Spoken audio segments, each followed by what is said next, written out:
2024 Ekber '05 Aldi. Yeah, Aldi. Um, okay, so let's look at Monaleris today. This is part one. Um, so we did a lot of brainstorming about Monaleris on the same day that we did the case score. We came up with that. Simply put, the case score was unrelated to Monaleris. It's just a thing in it theory. It's a 4-character value that represents the strength of an it. And the 4 values, well, it's 2 pairs of values, and so each pair, one within each pair has a value for how many connections, whether that's afferent or efferent, and then the average strength of those connections. And the idea is that that would help with predicting or understanding the role that an it plays in the sit stem. So the first value represents how many afferent connections there are in the antilivery. The second value represents the average strength of those connections. The third value represents how many connections there are on the equilivery side, in the equilivery, and then the fourth value represents the average strength of those connections. Okay, so check out that. Okay, now Monaleris is one of the 3 parts we're thinking of Alaris. And Alaris is basically about applying it theory, applying the Arisic values, empiricism, reason, imagination, and skepticism, especially of self, to topics, I guess, or to disagreements, or to knowledge or to truth. I don't know. So, Monaleris it's an individual's effort. So that could mean, for instance, you see a video where someone is making claims. What do you do with that? Your lawyers, your agent is going to come up with something and send it out. But if we have a little critical recognition, we might want to slow down, let ourselves be confronted by what the other person is saying, let ourselves maybe be confused by it. But I didn't think that was true, blah blah. And then what do we do? What do we do with the content of what they said? How do we know whether it's worth evaluating? And we can never know, but what kind of checks can we run to see whether it's worth sort of putting our doubt aside, evaluating, engaging with? And then how do we do a preliminary evaluation if it is, or, I don't know, how do we do a preliminary evaluation? How do we determine whether there is truth value and reason value in what is being said? And how do we learn from it, and so on. And then, of course, the tricky part is that usually nothing is being explicitly said. We've talked about persuasion, which is where, because we're all human brains, we can get away with not saying a conclusion out loud, but just saying one of the sort of premises that make that conclusion compelling for us. We don't have to draw the link to the conclusion. We don't have to show how that premise goes to that conclusion. All we have to do is give the premise, and the premise will do the same work in their mind that it did in ours, or their mind will do the same work with that premise that ours did, and so they will yeah, they might arrive at the same conclusion. Then it might be a bullshit conclusion, but just the way the system is, that some yeah, it'll go there. Yeah, because it's the same fucking, basically the same its and so on, and the same silly its, the same mallets. Another thing is that sometimes we don't even we don't even go that far as like sometimes that's not even what's happening in an interaction. Sometimes it's not that. Am I recording? Sometimes it's not that person A gave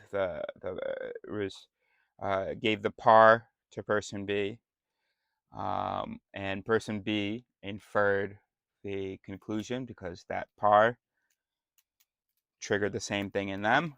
Sometimes it's not even that. Sometimes our how we receive a thing, or when we receive a thing, all it is does that sing or does that show? I mean, you have a reaction to what was said. Either the reaction is, or the reaction is, um, part of Monaleris, by the way, will include in the future, or what should include, um, there should be pieces in there in the Monaleris procedure, in the Monaleris technique, where you're checking um, sort of your own interpretations. You're not checking, but you are trying to always you have there should be opportunities in the technique to have different reactions to what was said. Um, so for instance, if something sings, you don't know if it was just because of the vocabulary used, the confidence of the person, the level of vocabulary used, or vocabulary that's is part of your ideas. It's used very differently in theirs, but because there was that familiarity, the thing was singing, the thing singed. So there's got to be things in here. So there's a lot to figure out over the next few years, and this is something I wanted to do for a few years, and I guess now it's happening. I feel sort of ready for it, I guess. Okay. All right. Anyway, so we just jumped all over the place. But this is part one. Um, we need audit moments. Okay, and the audit is, of course, the opposite of the audit. And the audit is a self-check kind of thing. Um, it's not a self-check, really. It's just giving other its in you a chance to maybe respond differently. Or, yeah. Um,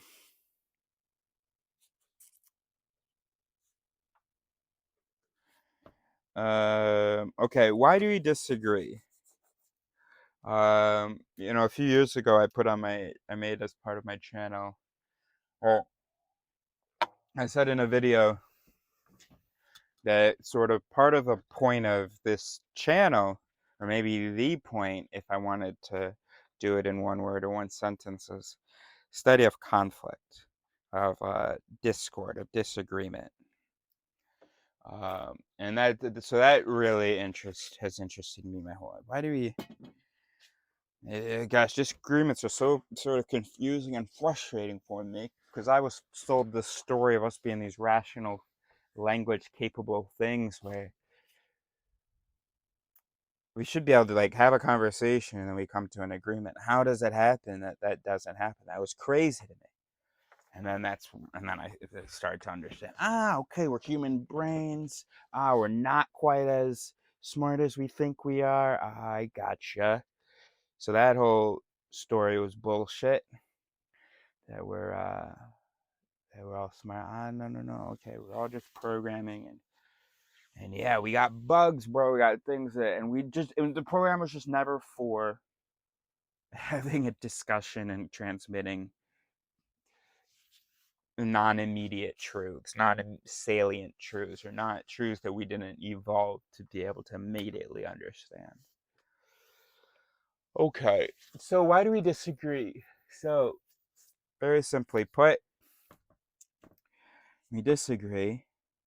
So first of all, we shouldn't disagree. We have a world in common. We have a shared reality. Uh, there's no need to disagree about reality, except as part of the process of agreeing about reality. Um, um, so yeah, of course, scientists disagree on their way to an understanding, but the disagreement, it is to arrive at agreement. It is, let me show you your error here so that you can see that error, and we can be on the same page. Or let me check. I don't believe you. Let me myself do an experiment, see whether I get the same results, in which case you did maybe a good experiment and you indeed saw the reality that we share, and I saw it too, and then we'll be on the same page. So we don't have to. I mean, but we do because we're humans, and it's also kind of part of the design that rather than each individual arriving at truth, each individual just gets really sure about their piece, and they say it, and then the community sort of comes to an agreement. Um, Thanks to all these different perspectives and these different confident perspectives. Then, of course, what has to happen is, well, okay, so, all right, hold on. I know I'm jumping all over it. Monaleris is the individual's effort. Dialeris is two or more people trying to come to an agreement. And we're talking about objective truths, not objectives. So not values and stuff like that. Okay. Um, um, Dialysis would also be appropriate if we were discussing like morality or something, trying to find some compromise. We don't need to find compromise for reality, though, only for morality. So Dialysis is about comparing judgments, and these judgments are represented by the participants, or at least there's just at least more than one system doing the alaris. Okay, so then we have a dialaris, and then a we alaris is when, oh, so we've learned this thing, now let's transmit it to the people. Um, and so that has to also be something that everybody knows how to. And the reality is, we don't just need to figure out a system for the dissemination of the information, but also the reception. Let's say, I don't know, it's about global warming or something. You haven't studied that. Maybe you took a couple classes in it in I don't know, environmental science. A little Dunning-Kruger later, and you're posting a whole bunch of ideas, blah, blah. Some people work together on it through some dialysis. They come to okay, so this is the closest we've got, best representation we've got of reality. And then they disseminate it. And then if you've been trained in Realis for reception, well, first of all, you got critical recognition to know that you can't trust your own mechanisms. And so you're like, okay, well, that's what you guys say, then I accept it. So there has to be like some kind of a moment or process by which people get on board. Now, not every individual has to believe in the consensus wholeheartedly, but there does have to be some moment where we've reached where we're not continuing to argue about it unless some significant, or our threshold, or we've raised the requirement for reopening, the investigation, basically the conversation, and let's move on now. Let's move on to learning about other things now. Okay. So why do we disagree? So we disagree because mallets and adjecting. That's it. We disagree because our mechanisms of interpretation are not very good. If they were very good, then we wouldn't be disagreeing. We would, except for when there's just a difference in facts available. And that would be very easily settled by those facts being shared. Um, so if everybody, my go-to example is always the height of a tree. Uh, if I'm going, that tree is a meter tall, and you're going, that tree is 50 meters tall. If we had good mechanisms, you might say, I don't have good mechanisms, so I can't actually judge. And also, I'm really pushing the metric system thing. And also, well, that's easy because I just imagine yards, really. 10. So if we had really good interpretive mechanisms, not perfect, but really good, maybe you say 9, I say 11. Okay? We don't really disagree there. We've got a close enough idea of the height. Okay, so the disagreement would be a lot less if we had better interpretive mechanisms, or if the activity were the same. Now, our systems are very similar, our its are very similar, but the conditions are often different in our lives and in our interactions, and it only takes little differences, that in his life that it got slapped, and in my life that it got slapped a little harder. For even though we both have these its, the activity is different. This it is running harder for me, and that it is running harder for him. So of course we would also agree if we had all of the same activity, which isn't possible, and it wouldn't be good either, because then we wouldn't even be able to disagree in order to agree and get closer to truth. Then I say, hey, that's 20 meters, and you, as dumb as I am, but also as similarly dumb as I am, you say that's 20 meters. End of story. That's not good. So it is a good thing that we have different sort of uh, opinions that we throw in. But of course, then those need to be resolved, and we need to not be committed to those opinions, and we need to want to, that's just what I suggested. Those are my 2 cents. Now let's figure out what it actually is, and I will accept that. I threw in my 2 cents, and I'm hoping to get a dime back with some truth. A dime being, in this case, 10 meters.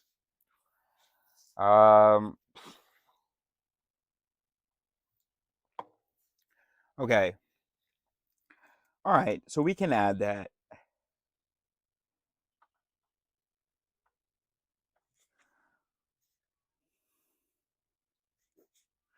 So we can say,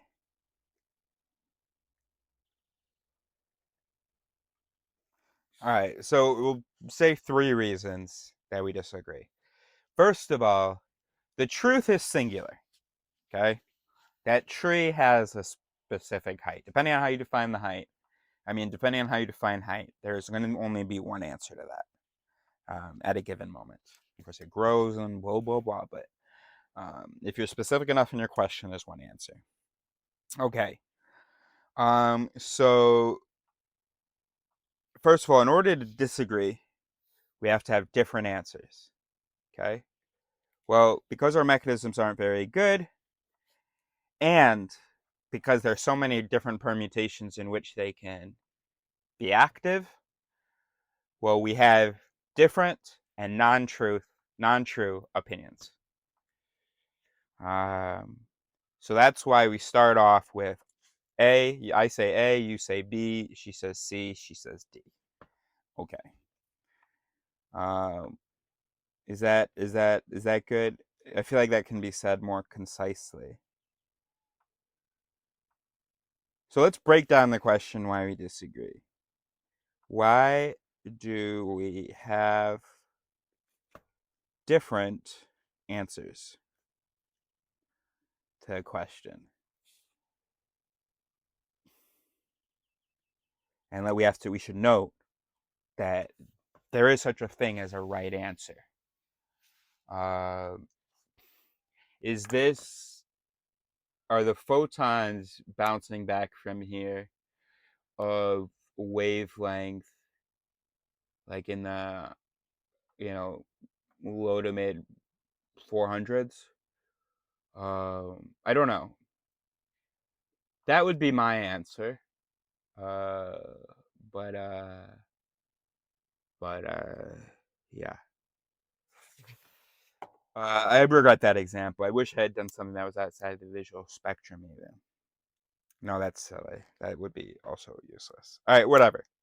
So that's why we have different answers. Now, why do we stay with different answers? Well, that's arrogance. That's because we don't have critical recognition. So we trust in these answers. I see what I see. I know what I see. I know what I know. I'm not stupid. I'm not a liar. You know, it's all those other people who are crazy.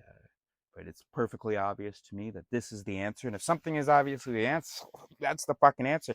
Especially if I can easily come up with, if I can say things to demonstrate that's the answer. Look, no, I'm not, I don't know how to check those things, but those things, when I say them, they seem like they are compelling. And then when I say things that justify those things sound true as well.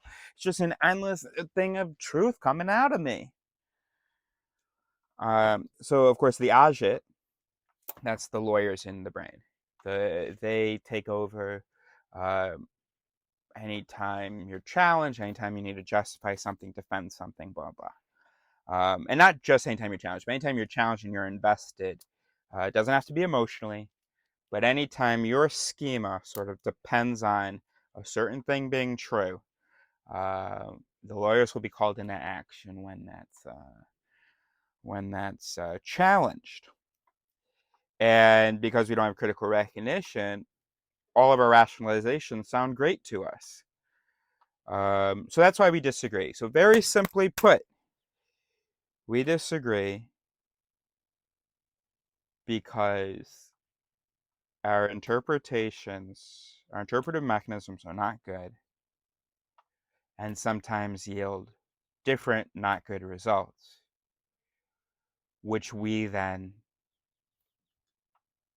feel to be true and commit to. And we, of course, think we're committing to it because it's true. And so, anyway, it's really all very terrible and very sad. Um, and it would be one thing if there weren't like super egregious cases of this where people are just having these really terrible takes on things and committing their whole lives to it, and millions of people are going into this interpretation and it's not based on any attempt to actually know the reality that we share. It's just from what's coming in here, the truth that we're experiencing in here. And then you think, because sometimes when I'm talking about this stuff, I'm thinking about just like, understandable disagreements almost. But then how hopeless when you're reminded there are literally billions of people. I guess the number isn't what's important. The majority of people are totally committed to, as my meaner friends call it, a sky fairy, a flying spaghetti monster. And then there's still, even among the people that aren't committed to that, a great deal of them think like it's an interesting, useful question. Gosh.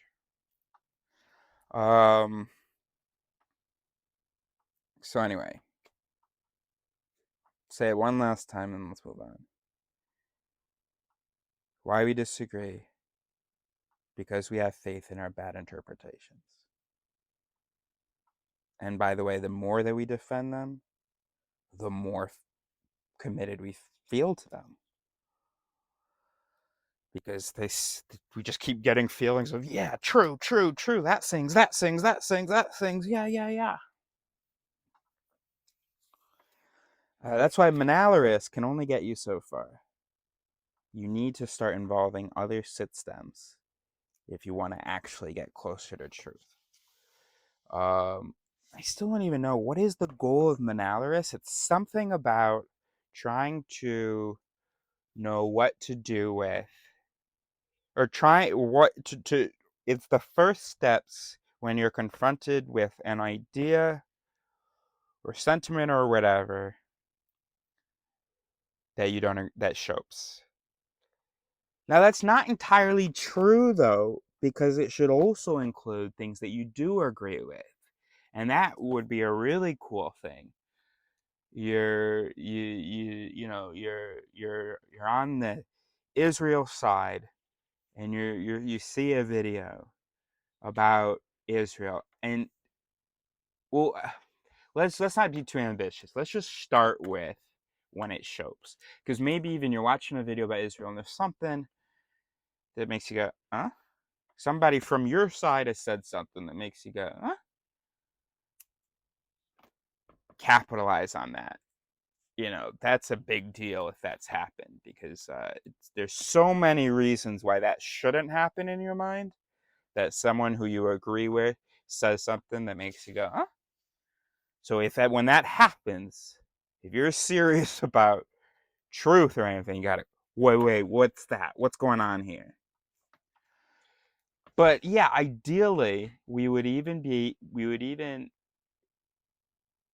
know there would be techniques for how to Monaleris something when you absolutely agree with it and totally sings.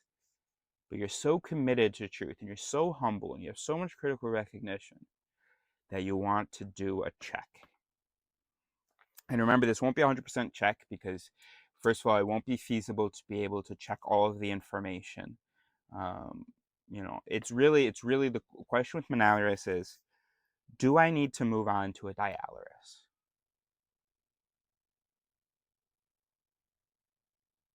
Not necessarily with the person who presented the argument, but is this Kess worth looking at? Do I need to do an Eska with someone, or a jam with someone? And okay, all right, and try to learn from this. Okay, all right, and we're gonna stop recording after we've gotten these thoughts out. Though we need to just get ourselves into it. The other thing I wrote here is cup and pills. So there's two components to truth or to learning.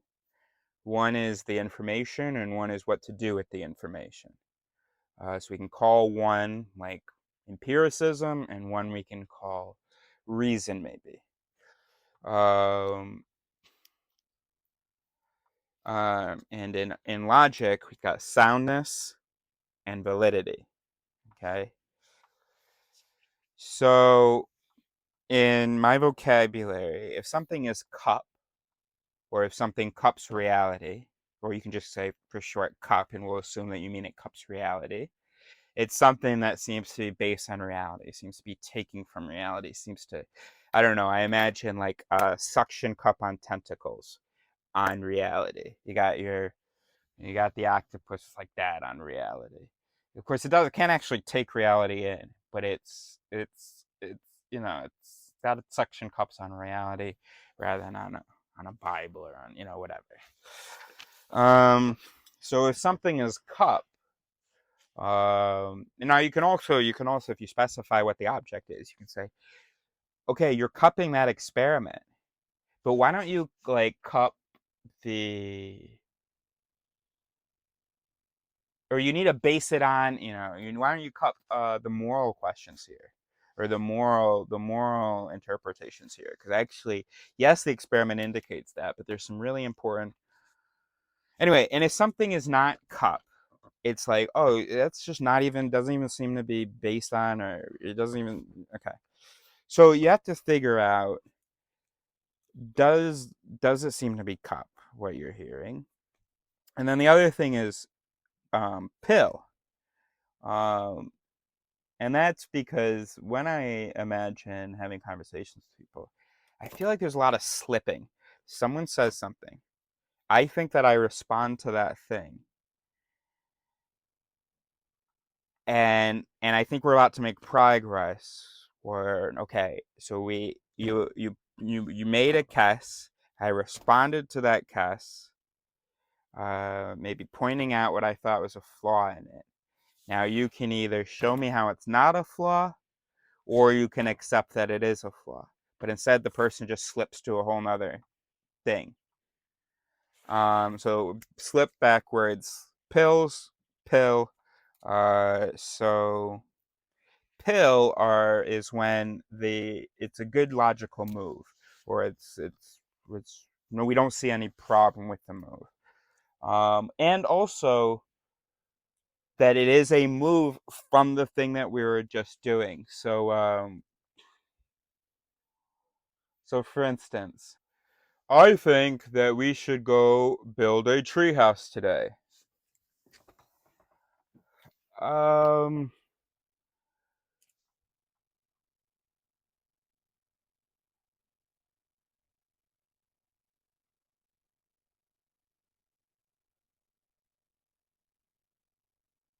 I was thinking that we could watch a movie at some point.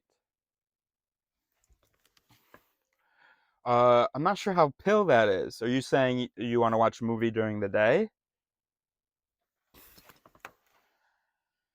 I don't know, it's just kind of hot, eh?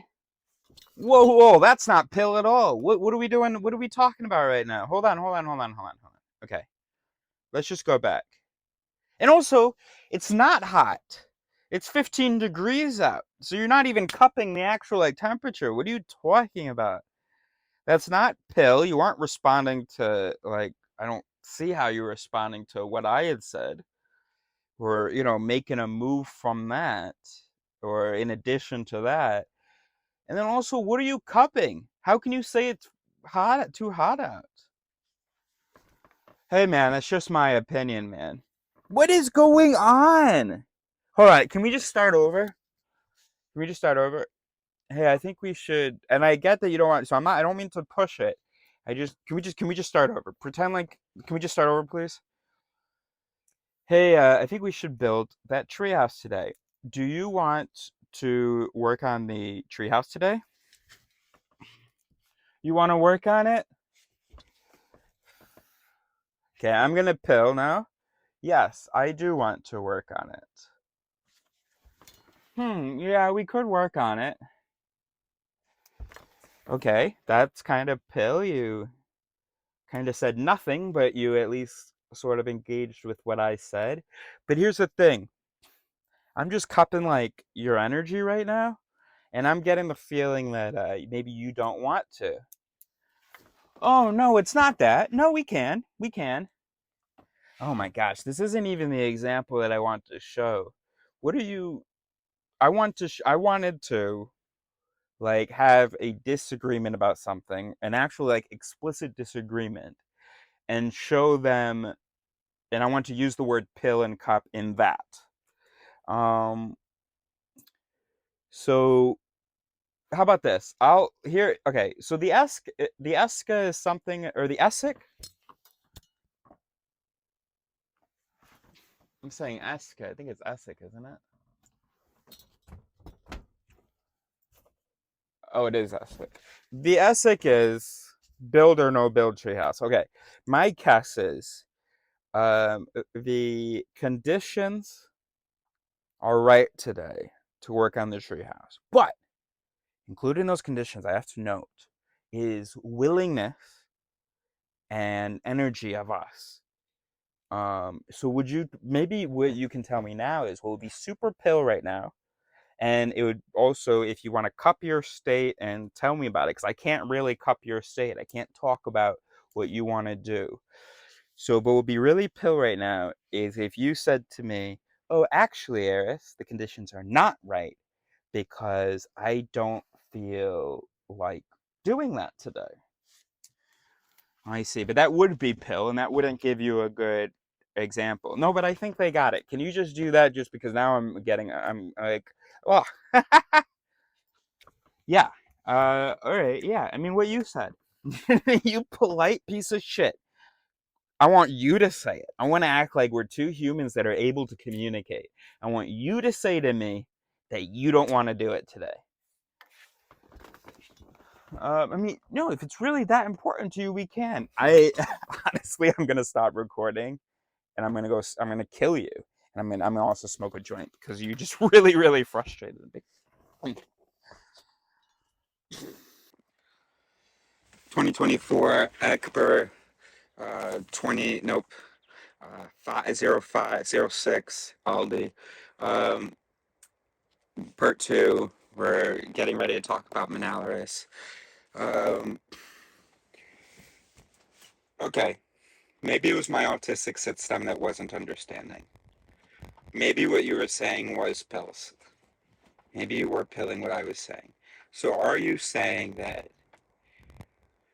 Okay, okay. Is it true that if we were to make a list individually of things you want to do, it would not occur to you to put working on the treehouse on the list? But you, there is a part of you do want to do it because I want to do it. I don't know whether that's what's happening or whether you're just being a polite piece of shit and who's going to turn around and say, "Oh, you made me work on the treehouse."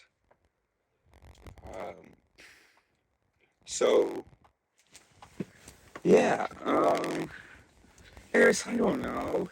Can't I just do you want to go to the beach? I would be happy to go to the beach. Um, it yes, we'll just let's go to the beach. Let's go to the beach. I'm done with you. Okay. So we've got cup and pill. Um, Cup being. See, here's the thing. Cup can also be used though, uh, because cupping can just is just what your thing is based on. So whatever you're cupping is the thing you seem to be talking from. The same thing you seem to be. Um, no, but it's about talking from, whereas pill is about responding to.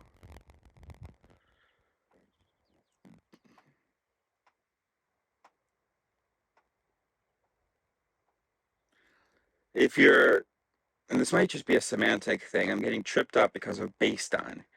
If you're responding based on what I just said, then you are taking, then with the term based on, it's assumed that you are taking into account what I had said and using that as a part of your basis for responding. So that is two pieces. You're responding to me, which means you're pilling, and you're cupping what I said. Okay, and then if you do a straw man, but then I wouldn't even say that you're pilling what I said if you straw man. You're definitely not cupping what I said. What I said went into that system and got all twisted up. And most immediately what you're cupping is some bastard version of what I said. All right, so I don't know. But for our purposes, and maybe we'll need to change the vocabulary, for our purposes, all right, all right, let's go through my notes the other day. For our purposes, I think, but we're going to write this stuff on the board. We can say that cup is the empirical side, is the information side, what information your thing is based on. So if something is cup, that means it is based on good information. And if something is pill, then that means it is appropriate to something. Maybe like the last thing said. Um, and that you're advancing us. Because when people slip, they're not advancing us. They're just moving to a whole nother track. Okay. I think it's clear enough in here. Hopefully we have a shared intuitive sense of these two words now. So anyway, so we'll get back to that. Okay, let's go through my notes. Okay, so on Echo 3 Echo, we started this Monaleris question, and then basically over the next several pages. Hopefully you're looking at that now, the pages. Over the next several pages, we just keep trying to figure out what is Monaleris. So we've got here 0, pre-check. 1, write down what was said. Make it easier to work with. Let's not trust our working memory and our system. 1, by writing things down, we engage system 2-its, or 2-its better. Sometimes we're going to have to fill some stuff in. If they just gave a par, well, what was the implied soup? We're going to go over some vocabulary in our next video when we start on the whiteboard. I thought there might be some list of immediate disqualification, but then it ended up kind of just feeling like a list of fallacies, and there are hundreds of them. But maybe we can just do some important ones, some immediately obvious ones, or some ones that are categories. So immediate disqualification for ad hominem, or any kind of malenting. If the person says to you, "Oh, you're just doing that because you want to, you think that you know everything." All right, that's a classic agit. That's a classic defense tactic. All right. Or even if you're not doing that, if you really believe that that's what's happening, either way, we're not going to be able to do a dialysis. Oh, sorry, not even if you're doing a Monaleris and you're just looking at somebody, maybe they're not malenting you, but if they're malenting someone, just malenting tends to be wrong. I know why we are hyper vigilant for potential threats, especially with people that we don't know well. Of course, we evolved for that, but I also know that we disproportionately assume bad intention because most of the people that we interact with, we don't know very well, and also because we're agiting, and a mallet is a classic agit. It happens even without an agit, but the agit loves a good mallet, a good unfounded attribution of bad intention. So that should just set off alarm bells. And also, you just can't have a conversation with someone that doesn't Bennett more than someone who mallets instead of Bennett, you just can't have a conversation with them. All right, so I've moved to the next page. The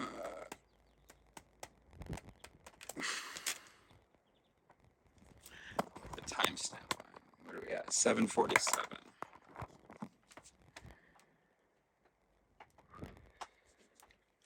Okay, so we've got.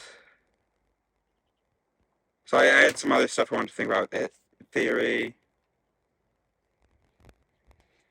We talk about this stuff at the bottom of the second half of the page, but actually, that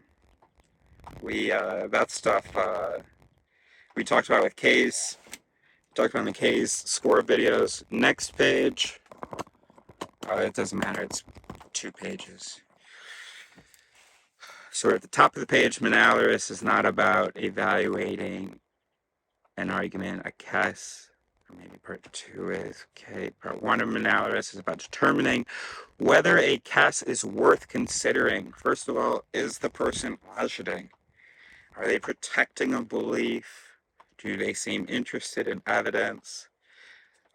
Do they have any authority to talk about this at all? Like, do they have access to evidence, or does it seem to just clearly be coming from their system, from their enduits, from their endroit? Is the case studyable? Is it even going to be worth? All right, so then I was like, all right, let's try again. What is Alaris? Application of errors. We talked about all this actually in the case score yesterday. If I remember, I'll put a little, no I won't, but at some point in the future, maybe someone in the comments, some years in the future, we'll put the timestamp for when we talked about Alaris, Dialaris, and Wealaris in, well, the previous video, and also in the K's score videos, which was like 3 hours long. I don't even know which K's score video it was. I think it was one of the first ones. No, I think it was one of the first anti-livery videos. Yeah. Okay, next page. 0949. Okay, all right, because we realized the bottom of previous, shit, I know, 8. So at the bottom of, we realized that, all right, because we have, okay, so should an analyst include critical research? Part of an analyst could be investigating the evidence of a claim. Actually, an analyst could be, does the other person have critical recognition? Then you critically reflect on their case, and then you critically research their case. Um,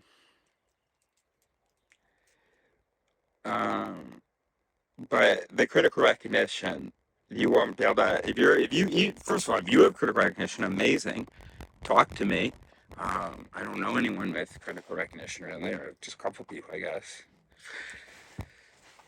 Um, but it's not going to be a useful standard because nobody has critical recognition. So, but there are a lot of people that have, even though they don't know about psychology, even though they don't know just how flawed their thinking is, they are naturally just sort of humble, and they engage more with what is said. They hear that, and they're just less sort of committed to their thing being true, or they're more committed to taking seriously what is said. I don't know. So, all right. So then, now again on the next page.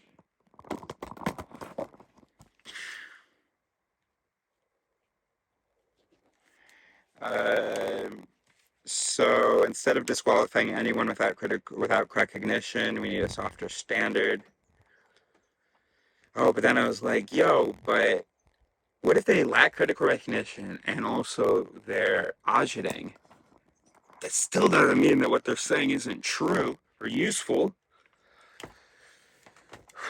So it's really hard, because even if I figure out, well, yeah, no, but it's just you don't have all the time in the world. So yeah, don't just completely delete it from your mind as if that were possible. You put it on a little post-it on somewhere. But also, if they're auditing and so on, they're not going to be able to convince you. Maybe you can jam with someone else, but maybe you just have to, I don't know. I mean, but if you're just desperate to learn as much as you can, then it's hard to ignore people just because they're auditing. What if they're, even a broken clock is right twice a day, right? Okay, I said in Monaleris, by studying the cast, we give ourselves the possibility, that symbol's possibility, to recognize mallets, right? Of course, by the way, for all of this, you have to know at least like a dozen.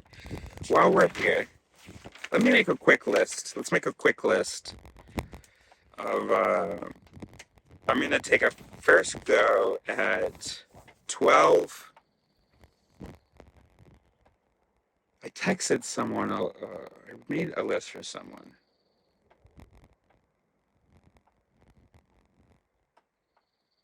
Who was that? Okay. Let's go 12 its that we have to understand. And sometimes these aren't literal its. This is kind of what I meant by ghost it. But it's just that it's a behavior of the sit stem. And I think it's still useful referring to it as an it. Even if it's not a physical entity, it's an event more. Okay. So we need confabulation. All right, hold on. 1407. Okay, confabulation. Priming. Framing. Nah, these aren't things that. These are hard to identify. These are like psychological mechanisms that need to be first understood.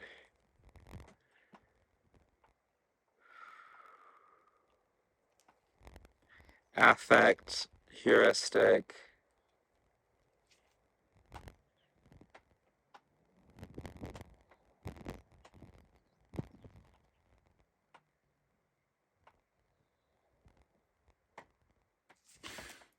All right, so to have some good critical recognition, all right, so this is our recognition basics.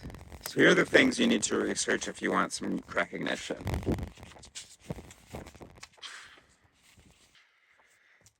I do want to put availability. You have to include confirmation, unless my sense of this list is changing. This is a recognition list. You need confabulation, priming, framing, affect, heuristic, availability, bias, confirmation. Dunning-Kruger. What about like groupthink and social proof? I'm going to put them together. One or the other. Groupthink, social proof.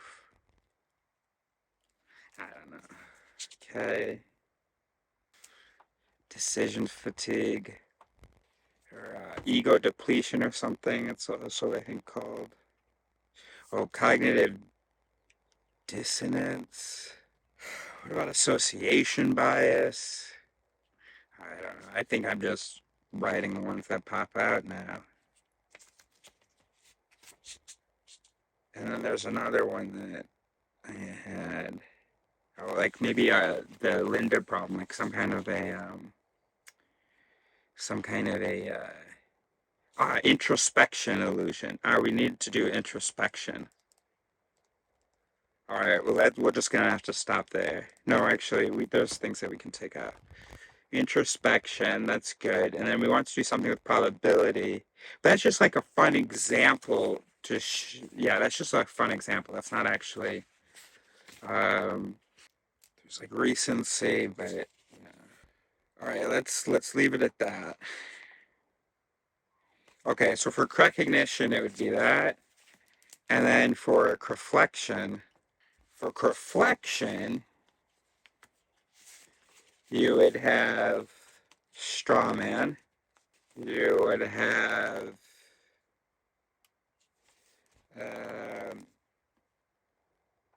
ad hominem. You would have, what was the thing I was just saying? I was just thinking. I don't know, but you need something with something about pathic language. Why were we making these lists in the first place? We wanted,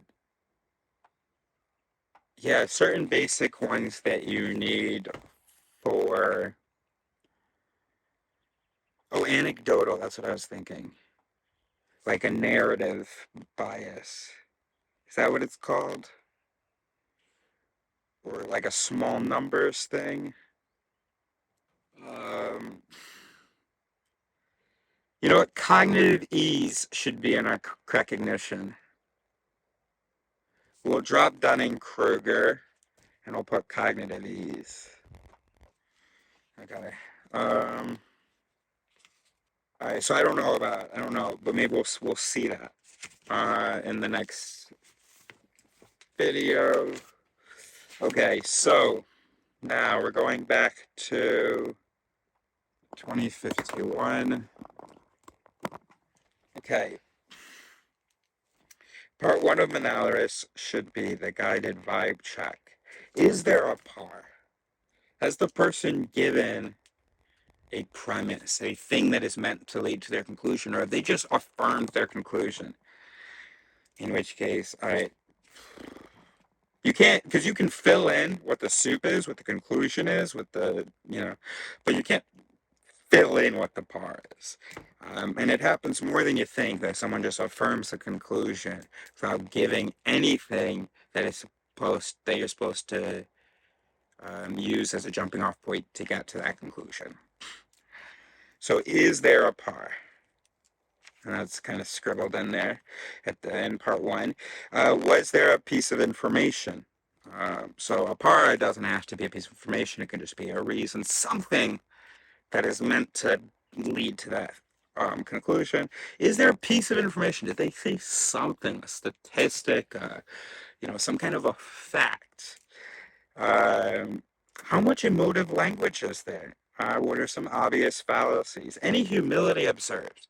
Be great if while they were talking, they said, now of course we don't know this for sure, but just it seems to me that based on what we do know, that this is most likely. Or they say, or they say, hey guys, so I just realized I was wrong about this thing, blah, blah, blah. Oh, okay, uh, unless that's just because they got canceled or something. But yeah, if there's any humility observed, that's really cool. So there's got to be something in there in the Monaleris technique. And yeah, part two, you look at the cast, you write it out, you flesh it out so that the pars and the soups are explicit. Okay, so they are affirming that this is the case, and they are saying that because this is the case, that this conclusion is true, that this thing is true. Okay. And just so then it just do any mallets jump out at that point? Part three. Okay, so they affirm that this stuff is true, and that if this stuff is true, then that stuff is true. No malice jumped out for that move. That isn't a clear case of. I have my list so far of strawman and ad hominem.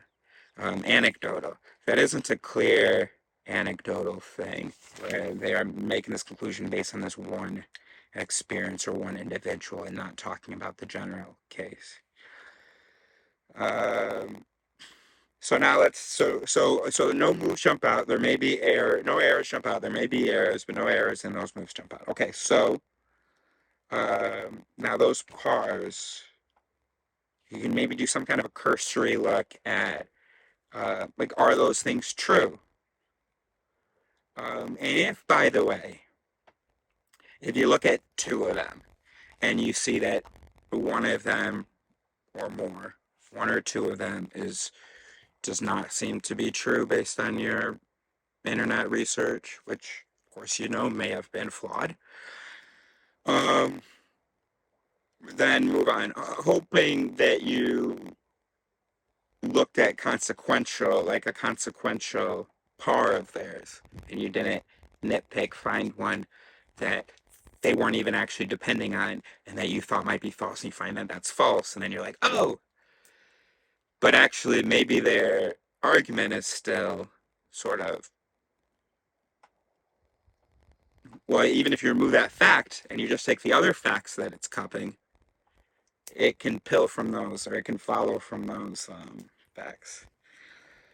All right, and then I wrote here, if you not said, oh, he heard mallets and um, beliefs, no, and pars are true, and dude passed the vibe check, then allow the cuss. Allow it, bruv. Okay, so this thing might be true, you know. Uh, Everything checked out so far.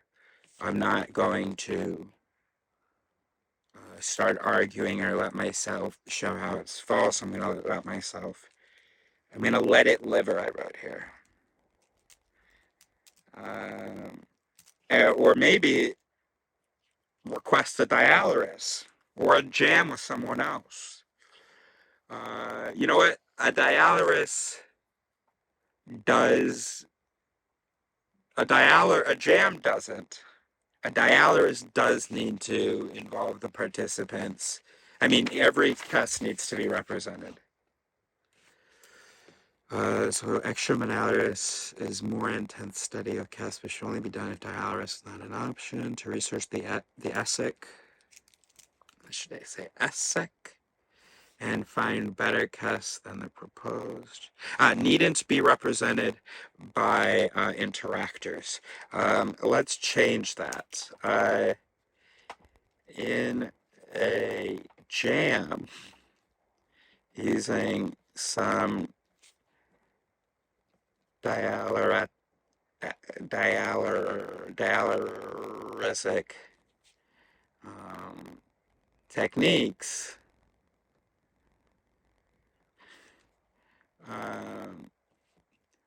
each case, let's put the symbol need, does not need to be represented, but in dialysis, yes.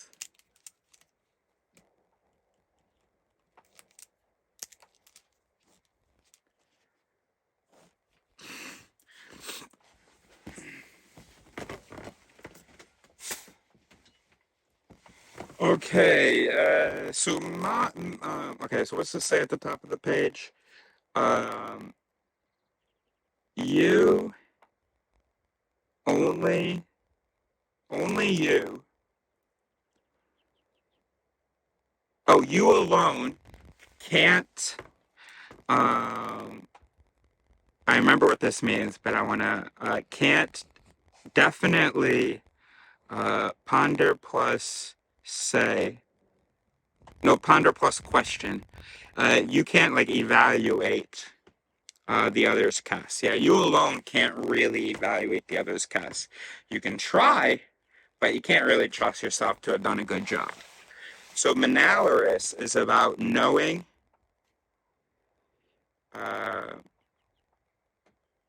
whether, if or not.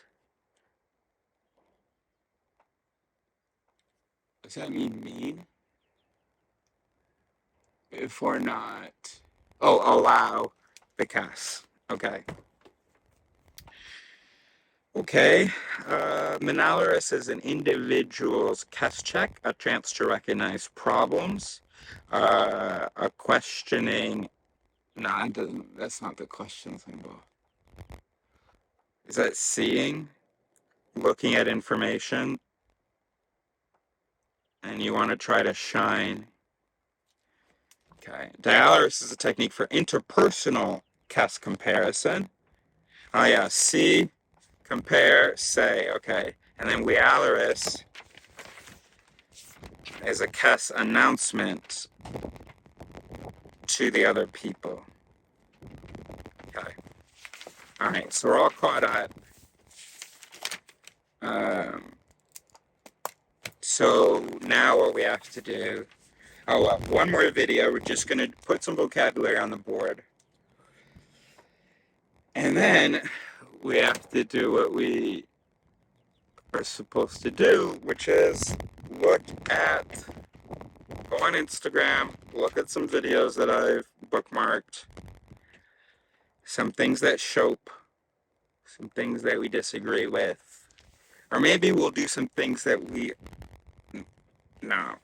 no point. We're gonna do some things that we agree with. It's just gonna take forever to see possible errors or we're gonna look at something that shopes, and or maybe a disagreement between two people, and do that. So, that's what we'll do.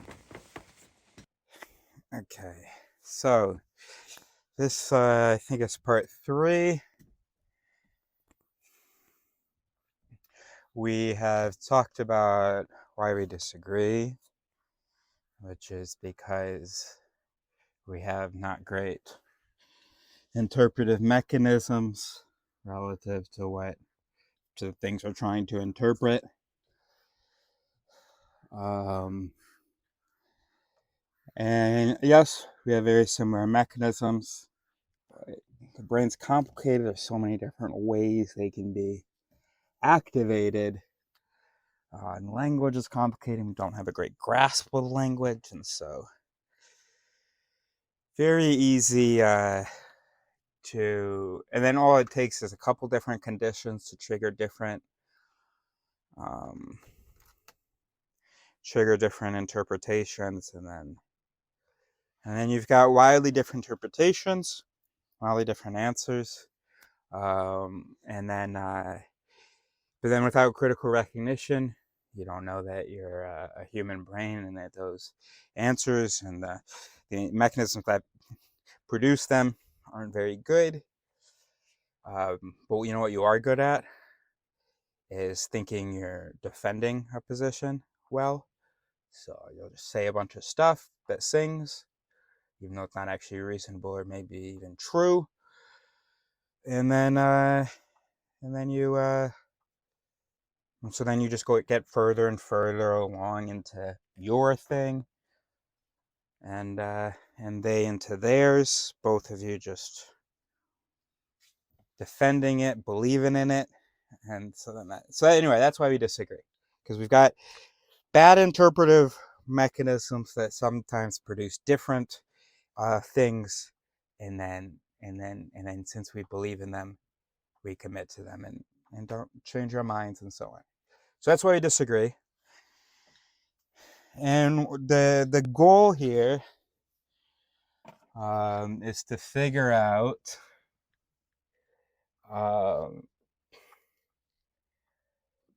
so there's three Alarises: Monaleris,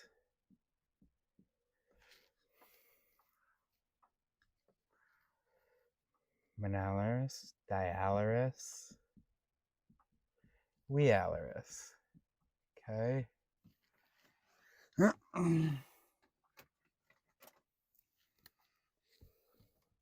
Monaleris.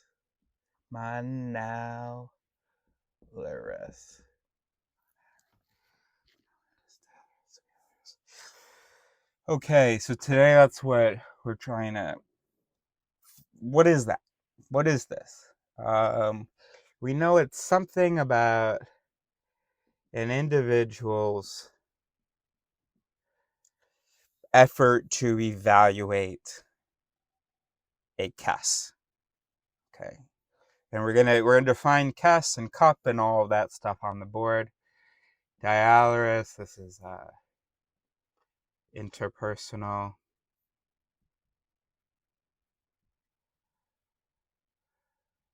And this is about dissemination or something. That's not quite the best word there, but okay. So we're looking at how, as an individual, someone makes a claim. What do you do with it? How do you know whether to take it seriously? And then how do you take it seriously? Of course, Dialaris is, okay. All right, well, let's define this. Essic, point of contention.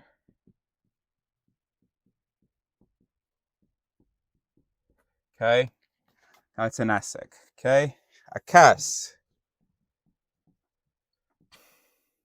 is a claim where it's one of the contending claims.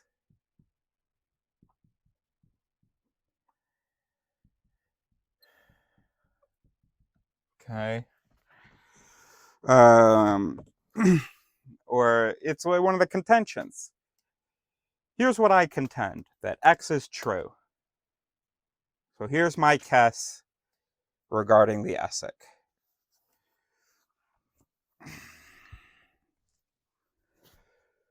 Okay.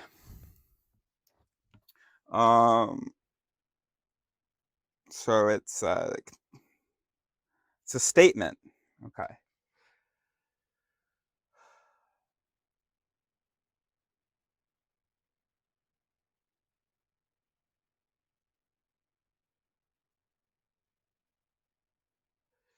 Maybe it would be better to say,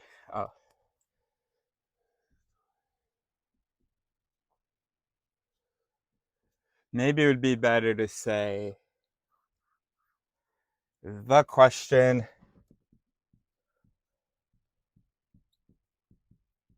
and answer. Okay. Okay.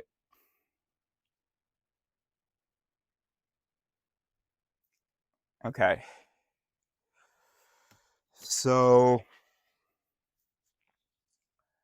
okay, some other basic vocabulary that's going to be important. Let's see. Sing.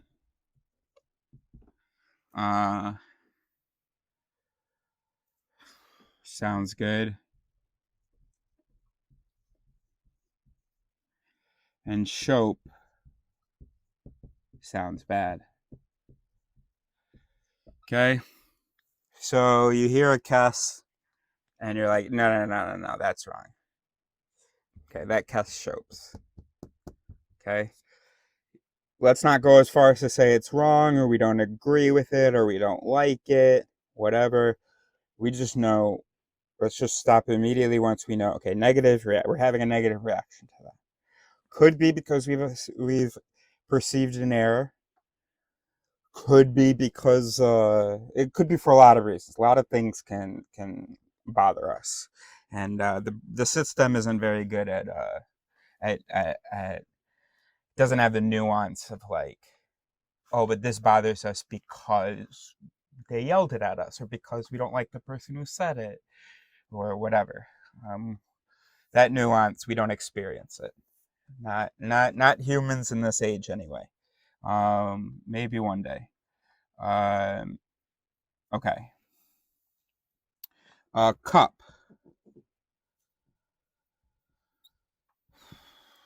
It's an adjective.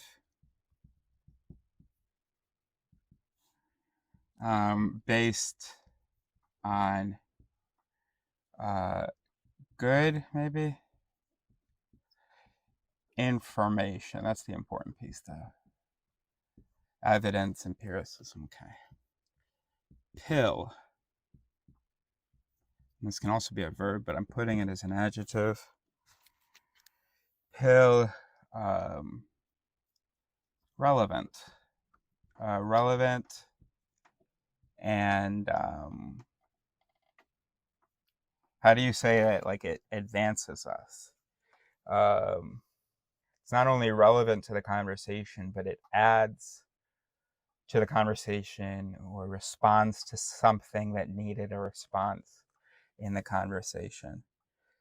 Um, um, let's say relevant and constructive or productive. Is that okay?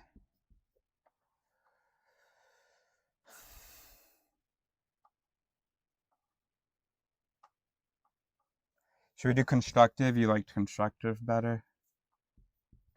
I don't want us to get confused with the connotation of like it's like nice or something. Like it can be very pill to say that fact that you just said is wrong. That's very pill. Um, but something can be pill, but it's repetitive, and so it's no longer constructive because you just keep saying that fact is wrong. Well, the second time, then it isn't pill anymore. If you say that fact is wrong and you give nothing, you don't cup anything, you give anything to show that you're cupping something real when you say that it's wrong. And let's say the next person says, well, I think you think it's wrong because of this. And then you say, it's wrong. Yeah, I mean, it's no longer constructive. So yes, okay, so that's fine. Okay, good. So relevant and constructive is pill. So relevant to what is sort of on the table at a given moment, and constructive for the ESSEC in general, but also more importantly the point in the conversation we're at now. And we're probably going to have a word to describe the different points in a we're probably going to have words to describe the different points in the conversation. And then just in case you're really new here, there's 4 CRs right there. Just the only one I'm going to say is recognition.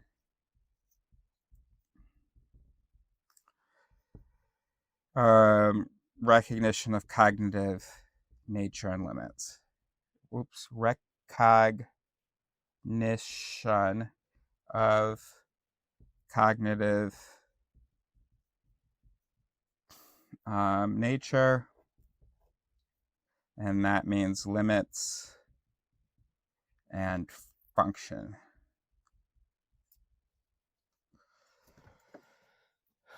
Okay. All right. Well, I'm not gonna. All right.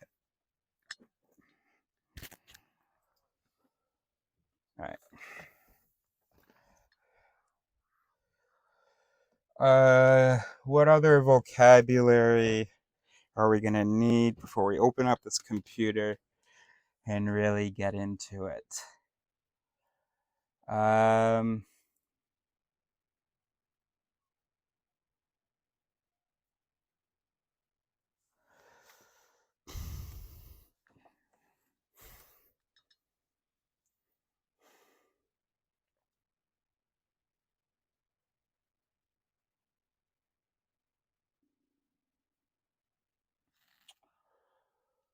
Thinking about things like no-op, I see, stuff like that, but no, we don't need that. Oh, audit and audit. Okay. And the audit, it's a mental mechanism, or a department really of the mind, and those are the lawyers. They're not interested in truth or the evidence, except for how it serves their conclusion. We have to do par and soup. All right, audit. Those are the auditors inside. And the auto auditors. So this department, this is a great department. I mean, this is useful as well, but it's just abused. This is a great department. You're going in and checking your own thoughts. We'll figure out what that means. In fact, audit, there should be a moment in Monaleris where you pause for a little audit. So audit is justifying, is going further and further into your idea. You should watch out for confirmation bias and a whole bunch of other stuff. And then audit is good. Okay. And then you got this. Sing sounds good. Shope sounds bad.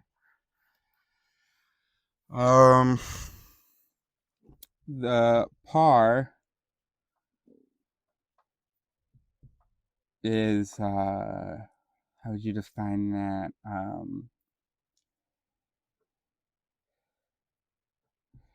Piece, part of, or step toward. And then the soup is the whole or the destination. Okay. And what's a faux pas? A social faux pas, like a misstep, right? Because pas means step.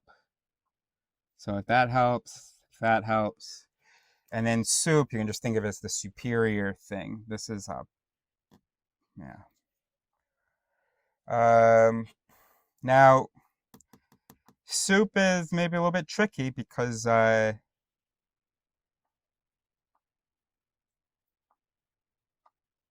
that's okay. I think it's okay to have this word mean both of these things and this word mean both of these things. But maybe what we will avoid, I think we will. Okay, because see, here's the thing. We had persuasion, which is where you give a part rather than giving the destination. Here's what I believe to be true. You give a thing that your system considers to be a par to the thing that you believe to be true. You give that piece and you just let that piece do the work in their minds. Because if that piece sings for you as a reason that your guess is true, then since we're all kind of the same, it's likely enough to sing for them.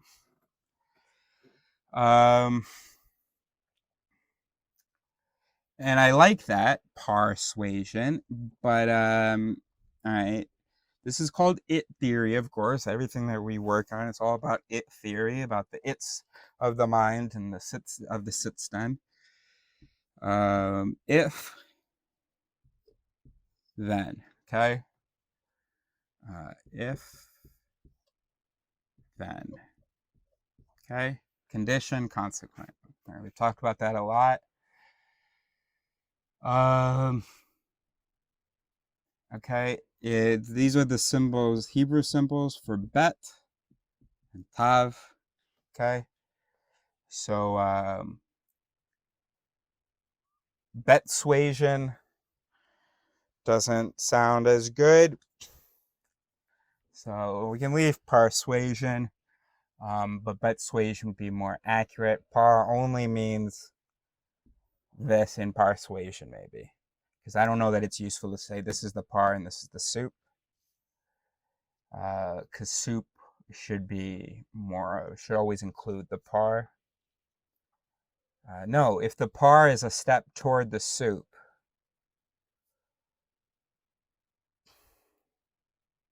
still, is it if then though?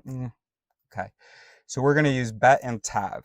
Okay, so bet is the condition, tav is the consequent, bet is the premise, tav is the conclusion. Bet is the evidence, tav is the kes. Okay, so we'll talk about the bet and the tav. Yeah, so forget par and soup, bet and tav.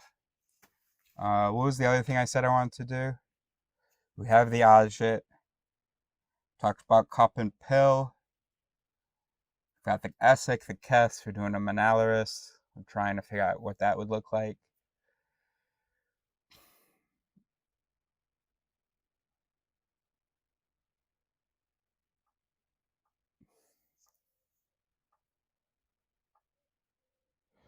All right, whatever. I'm trying to think of a persuasion that uses the word bet. Something. All right. Anyway. All right. Yeah. So persuasion is just when someone gives you the bet. Hey, it's cloudy today. Their kes is it's going to rain. And so you say, hey, we should have a picnic outside. And they say, it's cloudy today. They don't say if it's cloudy, then it's going to rain. And if it's going to rain, then we're going to get wet if we do a picnic. And so if we don't want to get wet, then we shouldn't do a picnic. They just give you the bet of it's cloudy. And in this case, it's pretty efficient because then you go, oh, it's cloudy. And that bet does the same thing in your mind that it did in theirs. That bet triggers a tav of it will rain, which becomes the bet for something else, which triggers the tav of we're going to get wet, which becomes the bet of something else, which triggers the tav of, hey, let's not do this. Okay, that's very good. So the bet and the tav, because we always, we talk about the condition and the consequent, the input, the output. Let's just talk about the bet and the tav. Okay. So,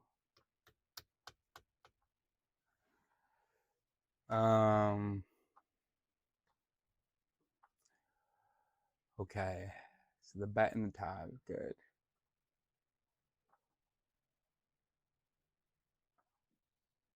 Oh, gosh, if you're really new here, well, I'm not going to explain it theory, but just remember a mallet is a bad it. Okay, so it's yeah.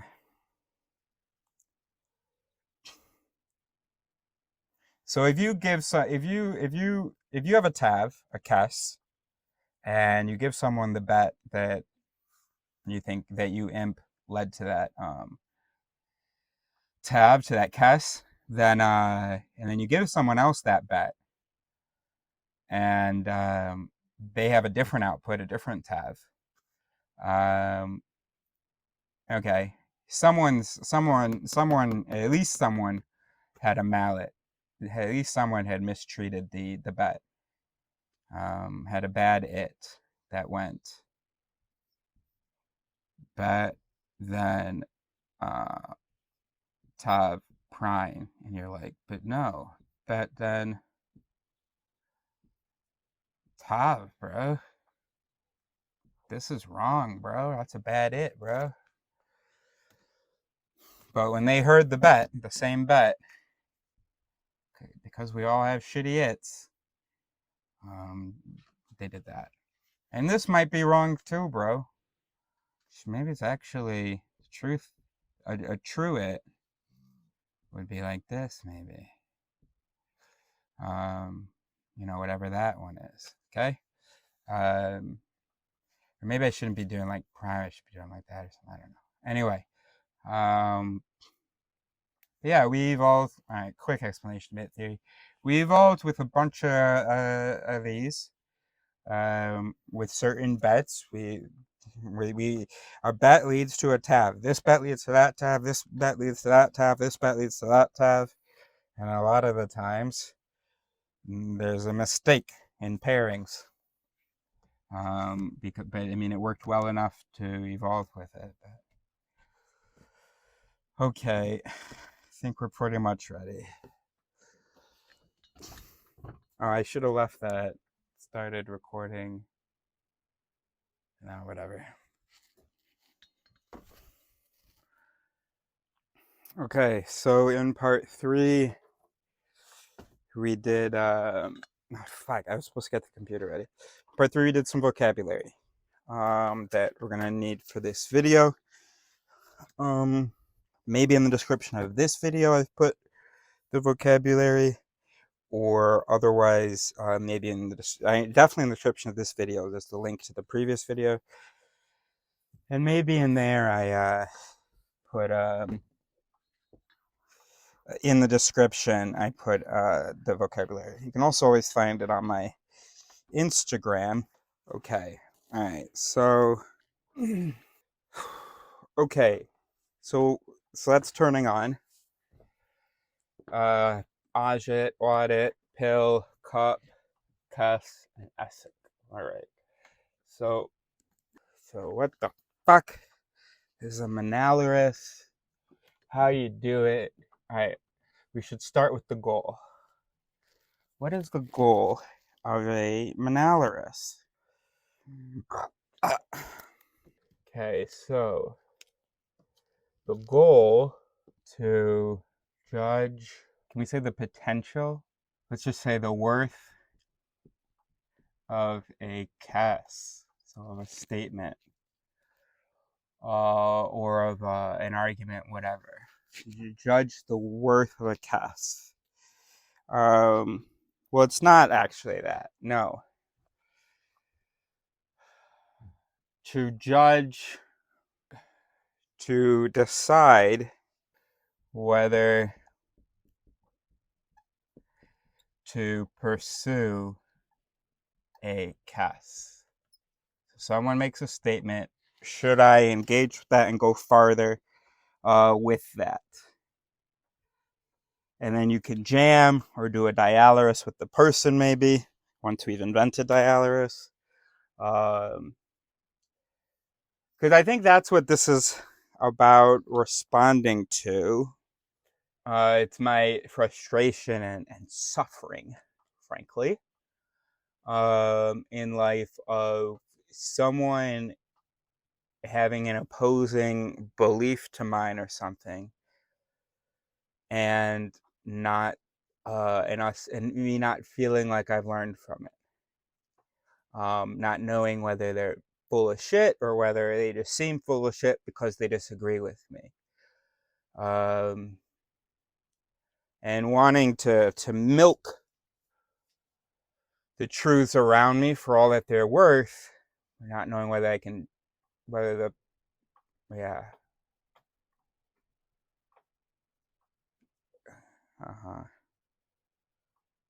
so like the first step has to be something like, can we say that there's 2 parts to it? One,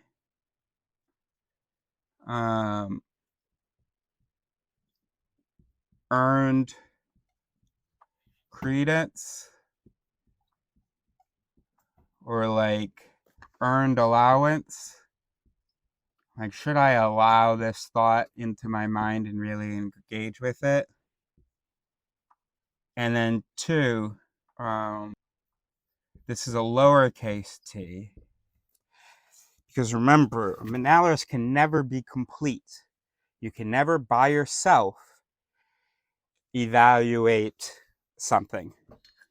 Or at least, I mean, you just can't trust yourself. Your Aja department, it's strong and it's very kit to the rest of the system, and so, but I don't know. Because I'm thinking of like flat earthers, right? They haven't done a proper Monaleris, but they think they've done all this research and have assessed certain things as true and certain things as false. I don't know. I know that okay, there's something more to be said about that, but we'll another time. Okay. But you can still like do some investigation, and maybe you'll find, you just can't put a capital T on. I mean, you never can, even with other people, but if you have actual experiments and at least one other sit stem involved, hopefully one that didn't start agreeing by on the same page as you, then you can have some more confidence in the thing. But if you're all alone, and Monaleris is not going to include experiments, it's purely critical reflection, and then maybe some literature review, so some research, but not experimental scientific research. But Googling and stuff like that, that'll be in Monaleris. So that would, of course, be in the second part of looking at whether it's actually true. But we can't investigate every claim we see. Just can't do it. Cannot do it. And it drives me crazy. Too many things up in the air. And so you have to filter. And you just want to try to filter the best that you can so that you're not missing good stuff. So, and that's in part 1. So part 1 is the first filter, and then part 2 is a more rigorous filter where you're actually investigating the claims and stuff and actually seriously evaluating it. But first, should it even be allowed in here? Should I even take this seriously? But also, when I think about the videos I want to look at, fucking hell, student loans.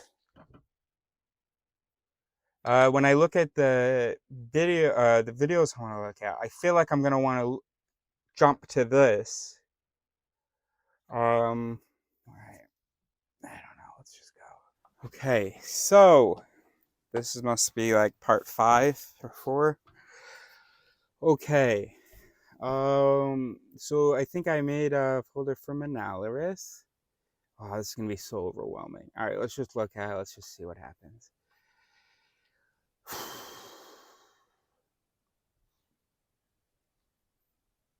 The majority of these college students are here on a loan.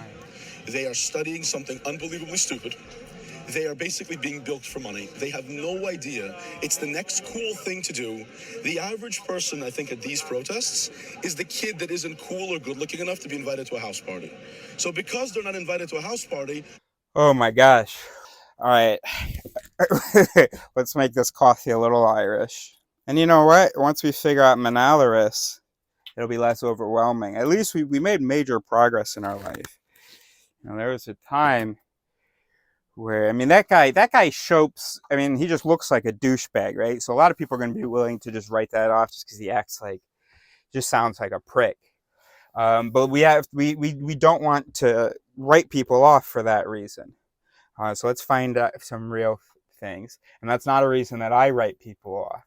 And so, so I'd be like, is he right? Is he right? But at least now I know we're human brains. So I mustn't be surprised when we say crazy things. And the way I like to remind myself of that, the easiest way, quickest way, is, oh yeah, there are people that believe in a God. Okay. All right, let's fucking get into it. First thing that came to mind as I was watching this. So the ESIC here, of course, is Israel v. Palestine. That could be formulated more precisely, but whatever.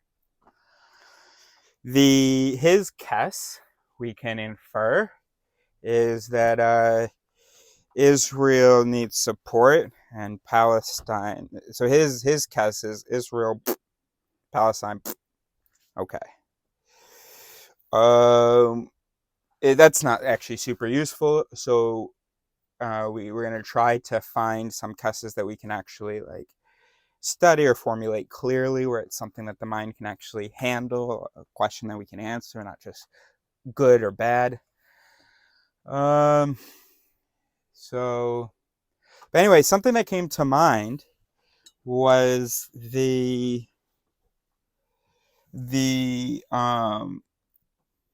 bet to tav ratio. Bet to tav ratio can actually be wrong in, well, two ways. It can be too high on either side. So if you've got a 10 to 1, wait, no, if you've got a 10 to 1, if you said, here are a whole bunch of things that lead to this, then that's quite good, isn't it? Hold on, let me watch that again. They make their own, which is out here, which is why what happens when they summon these people with a flyer, 10,000 of them show up. These are majority of these college students honestly know exactly what they're protesting for. The majority. Okay, the original ESIC is, hey, do they know what they're protesting for? Okay, so your first thought when you hear that should be, the only way to know that is to ask them, to do some kind of an experiment, a study. At random, ask 100 of them, what are you protesting for? And compare that, I don't know, to their, I don't know, what is that question? I don't know. I don't know how you would, okay, but this guy seems to have an answer.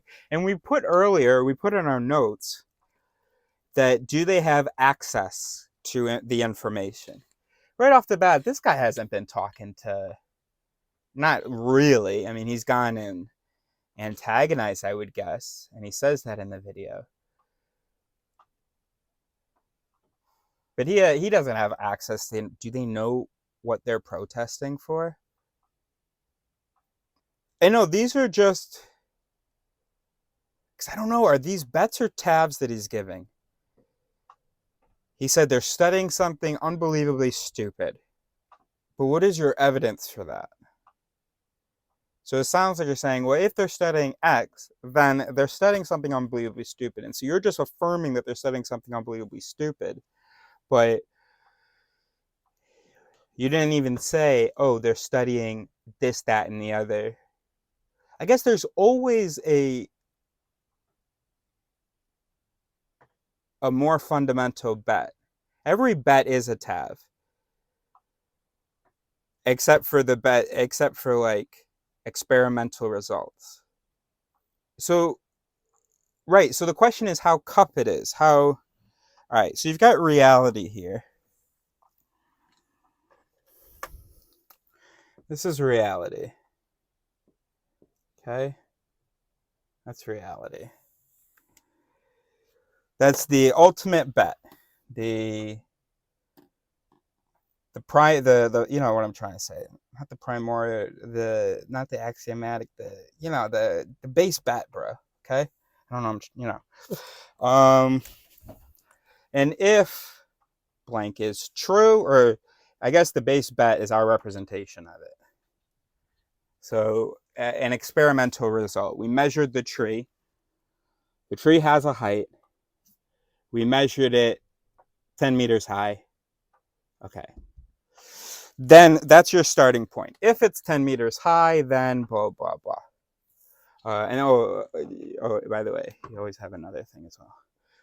There's always two things, which is this is your objectives. So reality, values, or goals. Okay. Okay, so we've got a representation based on an experiment, some data, and we've got this. And then we've got the linguistic representation of this. But this also exists in us. Reality doesn't exist in us. But so I feel like I should move this over a bit. But anyway, so our representation. Okay. And then the idea is like lily pads to go from this to the ultimate tab, which is the conclusion, the belief, you know. Okay. So I feel like right off the bat, can't we evaluate where the person is, like how many degrees separated they are from that somehow?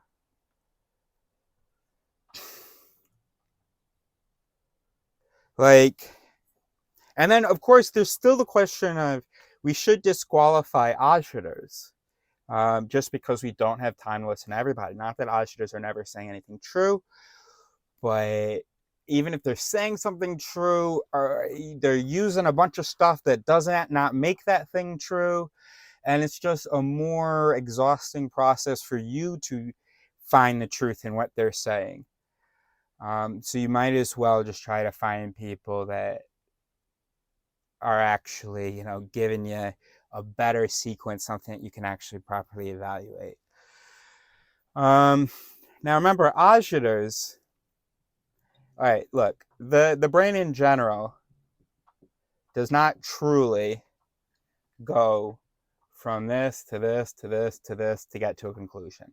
Okay, a couple of things in here trigger some conclusion, and then the brain goes and identifies what could lead to that conclusion and uses that as justification. But even though actually it selected some bad stuff that doesn't lead to that conclusion, you understand what I'm saying? Do you understand what I'm saying?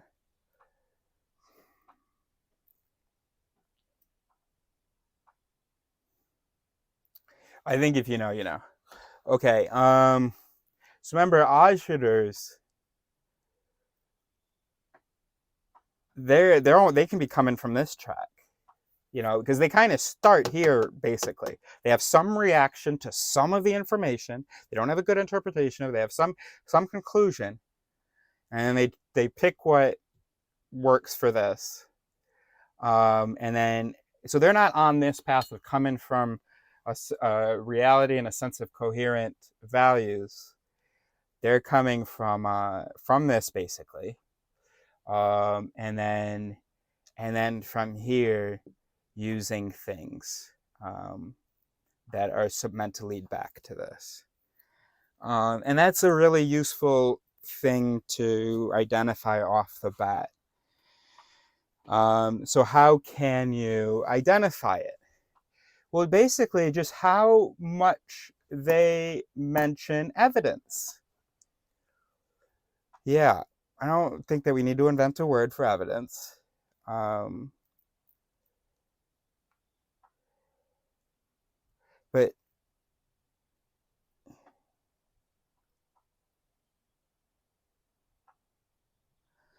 give me a second. Let me think about that a second, because is evidence too specific of a word? If they refer to,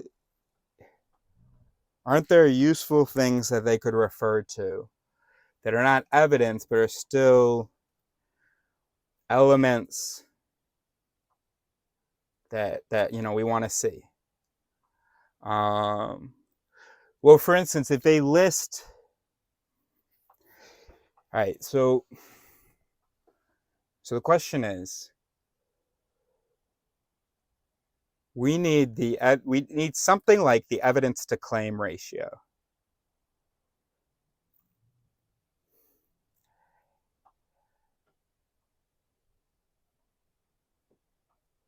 Or maybe the first question you ask yourself is, how many claims are made that show? And then you have to ask yourself, well, does this person have better access to evidence than I do? By the way, this is not for people who are just looking for fuel for their algebra department, how to see errors in what other people are saying, because you have to have a certain level of humility to, you know, give the person the benefit of the doubt as much as possible. I gotta think more. Okay. Okay, let's say at the end of this video is the full video. His full video. Okay? So so go to the end and watch that if you like. It's 7 minutes, or you can jump back and forth as we talk about it. Okay. Okay, so first things first. Step 0, before you do a Monaleris, a little affirmation of recognition. And it's stupid that I put this in Yodrado, but I want to practice Yodrado. Nobody's really watching this, and also it's safe space. Now I don't actually. Oh, that is my black one. Okay, so I'm just out of black. Okay, if the bets, it's plural, are true, and the bets par the tav. Okay, meaning if like the premises given are true and lead, so if the argument is sound and they lead to the conclusion, so the argument is valid or valid enough, then I will agree with the tav. So I will accept the conclusion. Say that. You gotta say that out loud. And it's hard and it feels gross, especially with a video like this. But it's something that we just need to announce to give ourselves a chance of sort of taking it seriously. Oh wait, wouldn't it be better on 0.5? Okay, so all right, I can't say it again though. I feel so gross. All right, now we're gonna do it. If we're able to identify this guy's soup, the overarching tav of the whole thing, his conclusion, his tav, so his soup tav, then no, sorry, what did I say? Oh yeah, if we can identify that, maybe that should be our next step now. We will believe it if his bets are true and lead to it. So if his bets par is soup, then we will accept his soup tav. We're not going to be able to do that today. There's so much said, and everything said requires so much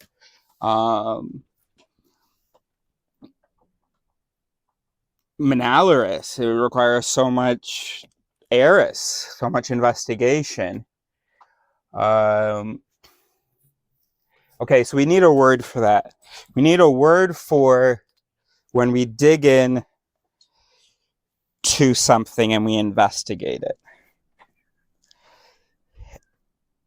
to see whether it is empirically founded and reasonable, to see whether it is true, to see whether a thing is true.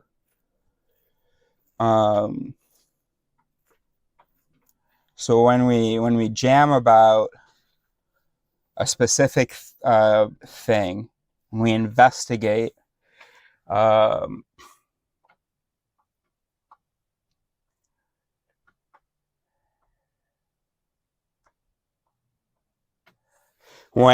what our goal will be, we want to be able to denounce it definitively if it's not true, so it doesn't come back, it's no longer considered a par. Denounce it is to reject it, to label it as having been rejected, to stamp it done. Okay.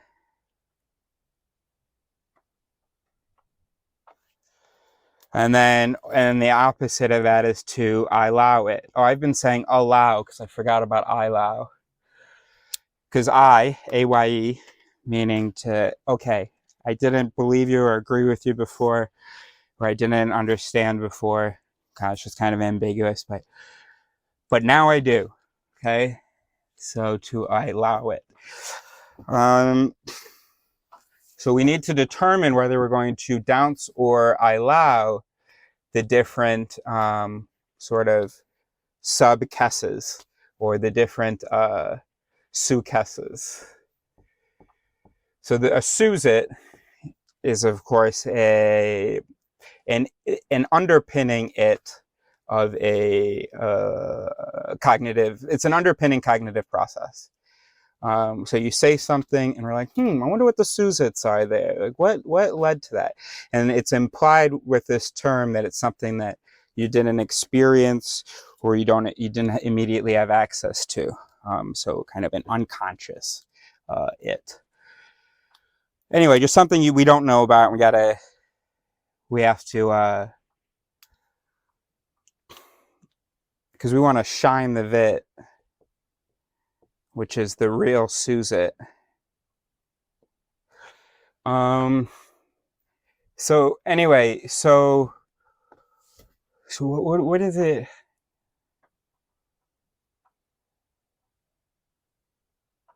Okay. What about this? Investigate. Whether you're investigating in it, you're trying to trace, or you're trying to peer the sous-its, or you're investigating like a premise and an argument, and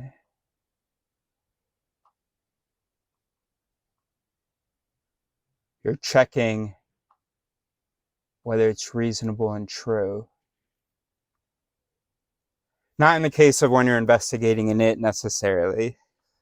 That's more of just whether is it adaptive, is it, or what is it? What is the it? Because even if we just find out what the it is, we'll know whether it should be whether it should be living or not, whether we want it to or not.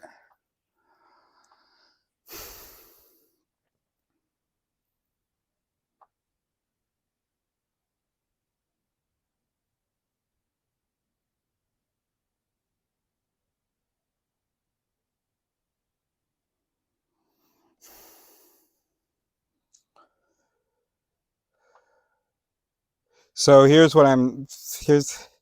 so we have the French word. It's not by choice that I'm going, that I'm doing this way. It's just the way it's coming out of my head. And I just gotta let it come out. Okay, to investigate. Okay, enquêter, or we'll just conjugate it. Enquête, or that's an investigation. Okay. So we have one option is quête. So when we quête an it, or when we quête a premise, we're looking into it. We're trying to figure out, should we denounce it or allow it?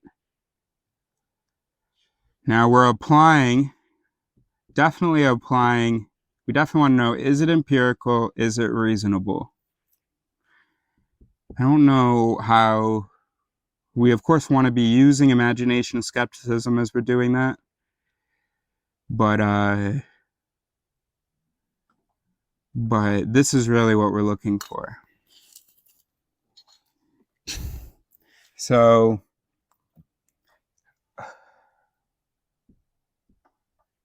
could do that, but I feel like I want to save that acronym for something else. Something that, you know, that's better represented by the word rise than the imagery. We can say raise.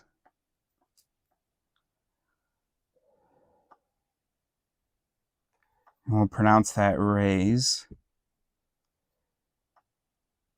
And that's good because you can think of it as raise, where we're flattening it, we're destroying it, or raise, we're going to say, okay, this thing is true, and we all validate it.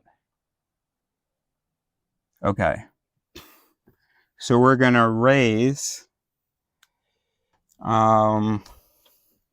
So there are times when you're doing a Monaleris where you have to identify what the premise is and then raise it.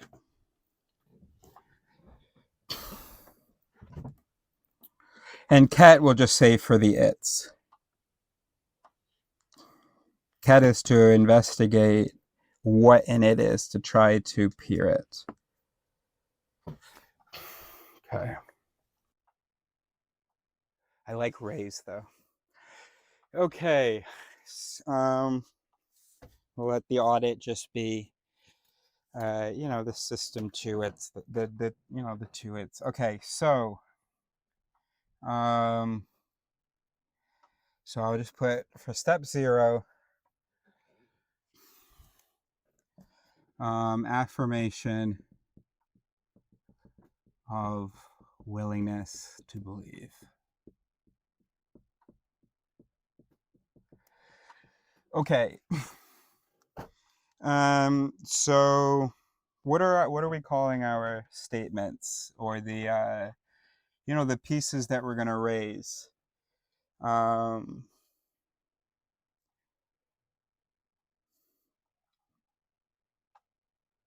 the KES is the overarching claim. Okay, let's just do the sec. Okay, so we got to raise the sec. Okay. Gosh, I really do think I must be manic. Oh, I'm just making a video where I'm just making up sounds and giving them reasons, and I apologize for that. But look, it's also possible, like, surely I'm overdoing it. I have a pretty good vocabulary, but there's so much stuff in dictionaries that we could use. Probably words that you don't know either way. The point is, though, that I feel like what I'm doing, we don't have the language for it in everyday communication to talk about it. And then the second thing is, by having certain words that are specific to this, then we know what we're talking about. We always know the context. We know that we're talking about the mind's reasoning. We know that we're talking about evaluating an argument. So these words give the context is built into the words. So that's kind of cool. Okay, so we need to identify what is his KES, right? So what is the KES? Okay. And then also, we need to raise the sex. Okay. And the sec is any particular claim. So you want to, is it relevant? Is it empirically founded? And then just like, let's imagine that it's possible as we're looking at that. Let's be skeptical of ourselves. And of course we are. Actually, this whole process is, so actually if you take out the I, because I don't really know how to justify the I. But no, let's keep it like that. Anyway, so, okay. All right, let's go into the video. So there's a bunch of stuff in here that just sets off a lot of alarms for me that he's auditing. A lot of there's a lot of stuff showing, and I gotta get that. Look at that. Look at those eyes. Like, clearly, these are the lawyers in him talking. The way he like he's presenting a case. His, just and then sometimes he holds his fingers together. There we go. Yeah. Look, these aren't maybe good reasons to invalidate him, but I do feel like these are symptoms of an agit. When we agit, we're presenting our case.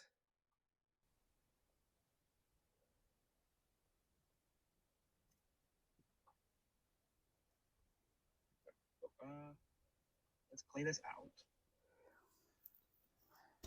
Majority of these college students honestly know exactly what they're protesting for. The majority of these Okay. All right. I just so debate, like he's like so in his. The majority of these college students are here on a government loan. So I mean, can we just look at like is that pill? Like, does that have what? How is that related? How is that bet? The idea, I guess, the sentence would be, well, given that, so if they are here on government loan, then they are dumb, maybe. So maybe that's what we can infer is one of is a sec.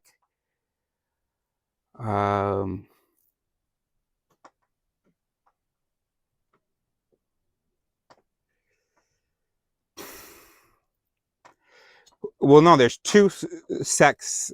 All right. Well, because there's a sec, they are on government loan. That's a sec that we need to raise. Is that empirically based? Is that true? That fact is supposed to par the idea, the tab, that they are dumb, I guess. That's the implied tab there. So and we need to look at that sec as well. That if to see if that's a good if that's a good reasonable jump, a good logit, which is okay. All right, so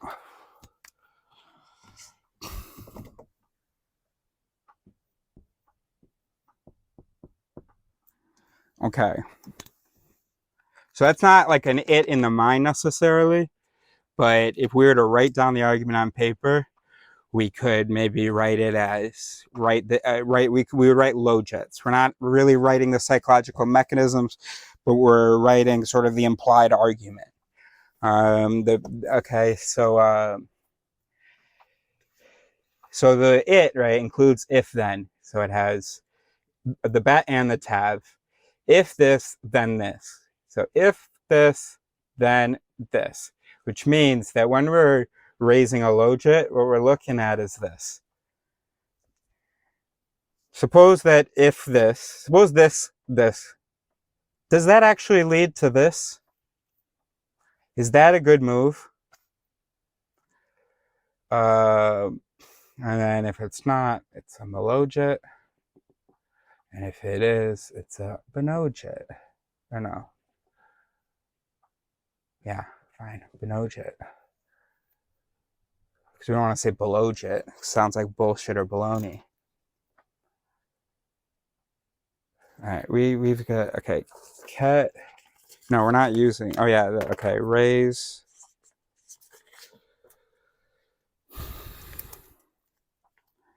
Investigate. A cast.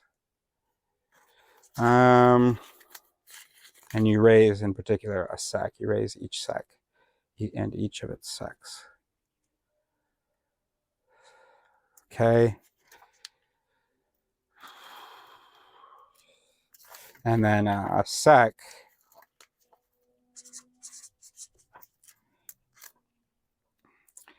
each item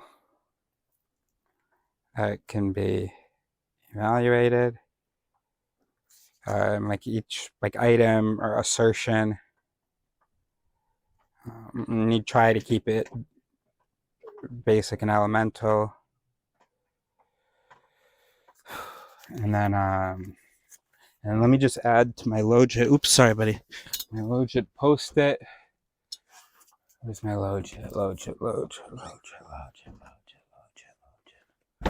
Bonnet system, reconciliate, Majorit. Logit. Alright. Yeah, like an argument, premise, conclusion. Okay, great. Alright, great. It's already up there. Okay.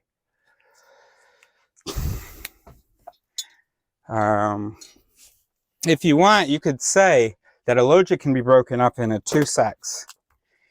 There's this sec, this claim that this is true, and then this claim that this being true means that this is true.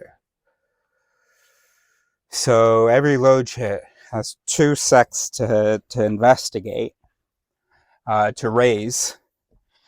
Okay. Very good. Okay, so let's go back to, let's identify the Kes and the Essek.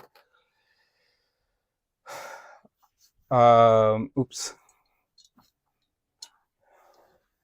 Okay, so the Kes, and in nobody's head is there like actually a clear Kes. Like that's work that they would have to do themselves. So I mean, we're giving them a lot of benefit, or I don't know, never mind. But no, it is true that the Kes itself doesn't exist. The mind is such a mess. It really does just boil down to this and this. You know, in a dialysis, it's easier. Both of you have to try to figure out what the other person's Kes might be, and you work on that together. And they say, okay, yeah, that's my Kes, and then maybe right off the bat they'll see problems in it themselves.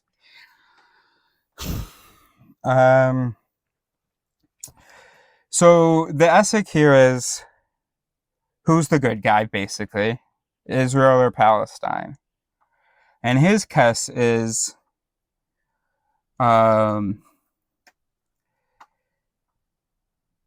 Palestine are the bad guys.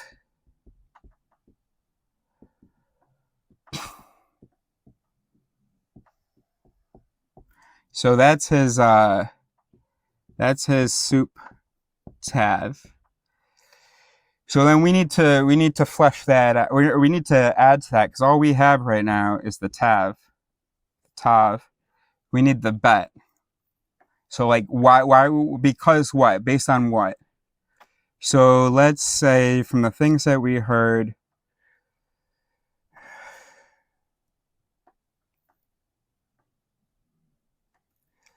so Palestinians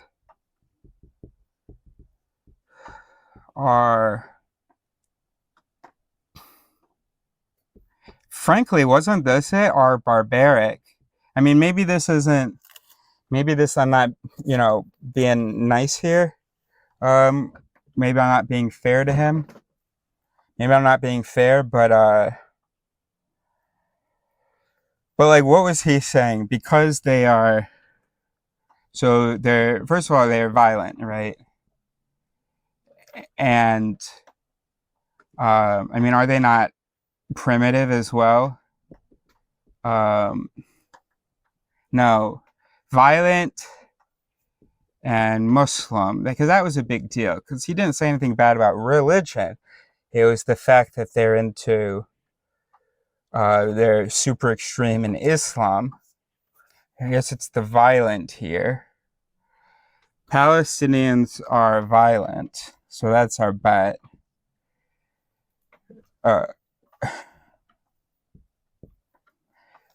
Which means that they are the bad guys.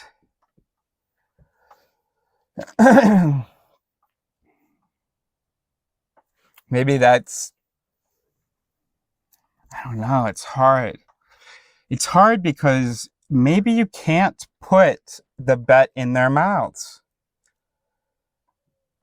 We know that this is the tav. We know that this is the conclusion. They know that this is the soup. Okay, what everything else is supposed to lead to. That Palestine are the Palestinians. Palestine are the bad guys. Israel, Palestine.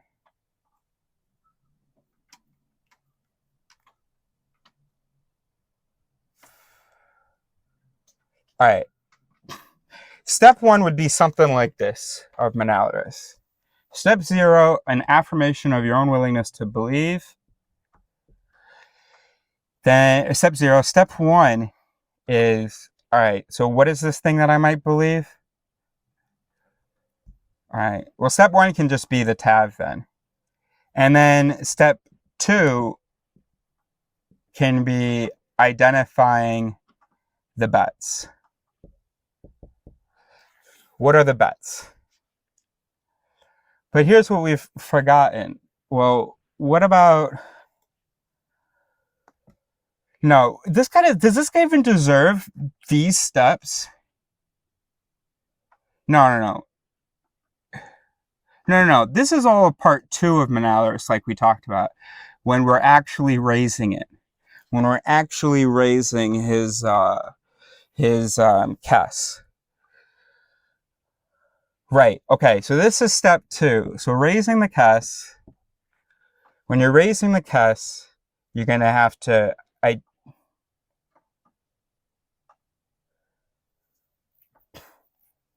I mean part 2. Part 2. No, but you can define it before in part 1. That is also good. Not that I should be, but am I recording? Okay. Because like the first thing is, if you're not even able to define it, and you gave it a good effort, so maybe that you know, maybe we should just walk away from that. I don't know. If you're not able to... But honestly, if you give enough of benefit of the doubt, you'll be able to identify one. No, but before all this, no, this is all part 2. Also, this affirmation of willingness to believe. That's part 2. Okay. All right, hold on. Let's pause. Let me think. Oh, let's pause. Majority of these college students honestly know exactly what they're protesting for. The majority of these college students are here on a government loan. They are studying something unbelievably stupid. They are basically being built for money. They have no idea. It's the next cool thing to do. The average person, I think, at these protests is the kid that isn't cool or good looking enough to be invited to a house party. So because they're not invited to a house party, they make their own, which is out here, which is why what happens when they summon these people with a flyer, 10,000 of them show up. These are 10,000 people with nowhere else to be, fundamentally. So, no, I don't believe that they have any idea what they're protesting. I don't think they know about what the Green Line is, or the 87 or the 67 borders, or the 48 war. These people don't know what river and what sea. I think they think it's like from the Hudson River to the Atlantic, maybe. Like they have no idea what river and what sea. Yeah. And who is on the right side? Who should the people be supporting? People of Israel, Palestine, or should it just be everyone come together and find peace?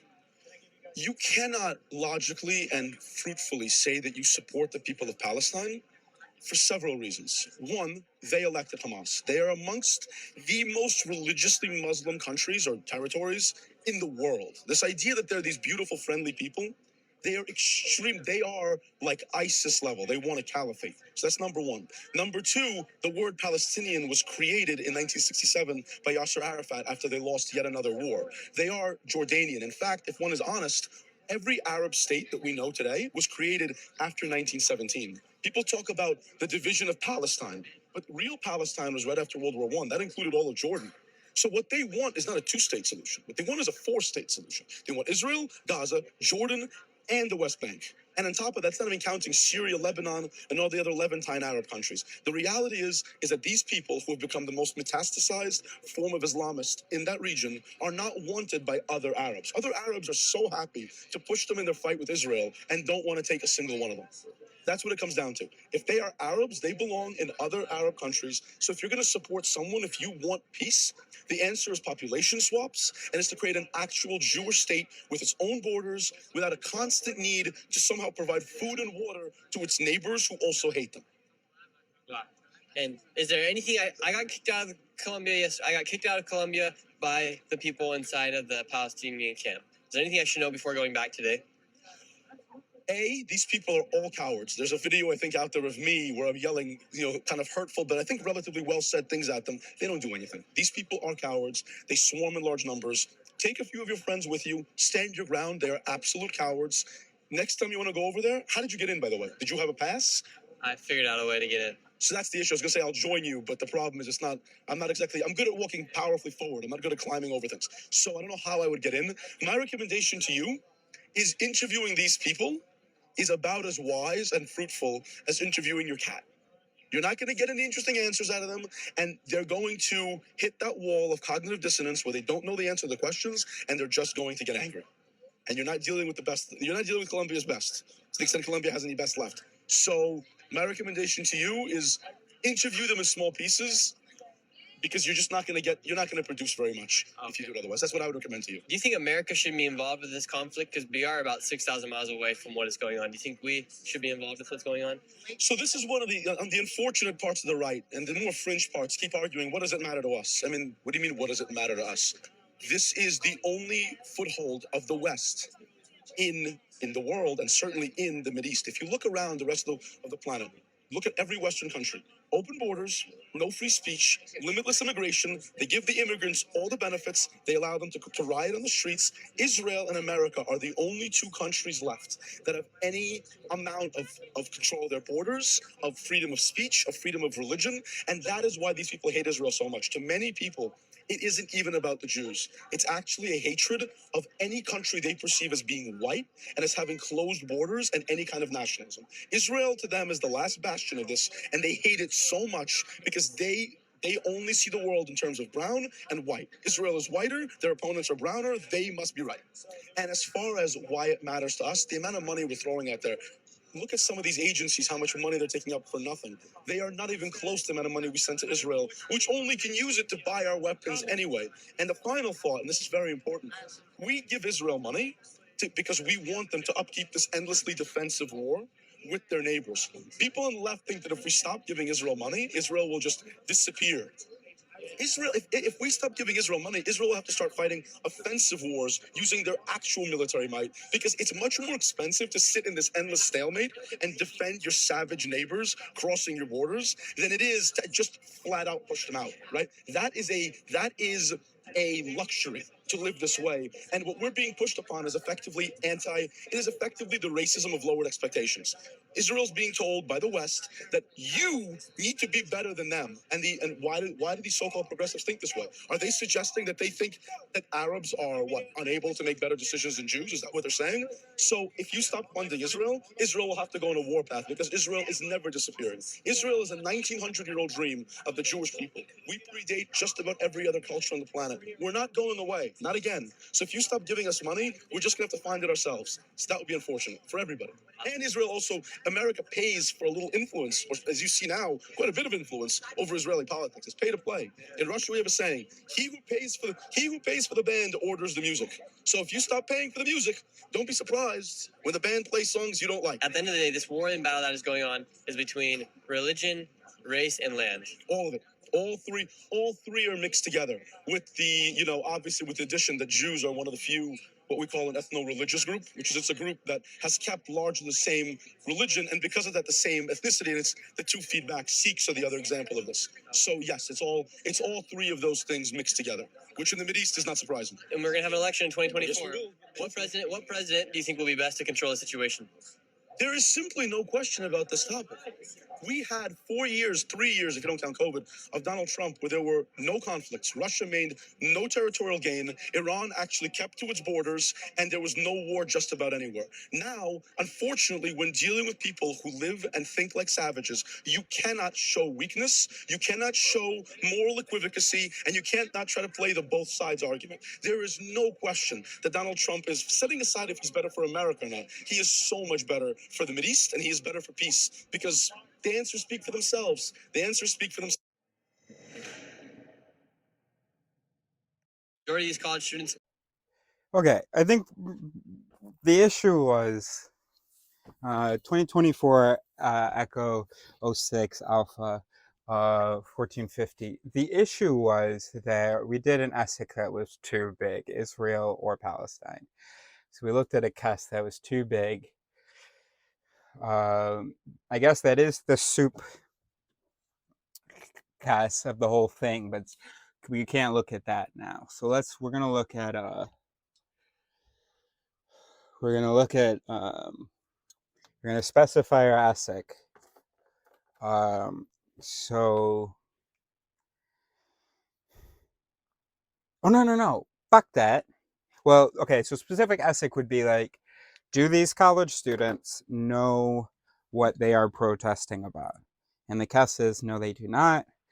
And then we look at the different bets that are supposed to lead, lead to that tab, and we figure out whether we're going to dance or allow along the way. But that's step 2, or that's part 2. That's part 2. So this is the goal of part 1 here. It's not the overarching goal, actually, is it, of Monaleris? Because then you do actually, to pursue or like to believe in a case. Because then you're going to investigate it. So, okay. So we're going to say to I allow. I don't know whether to spell that with an E or not. Let's do it. That looks like a yellow. Let's do it without. Let's pronounce I allow.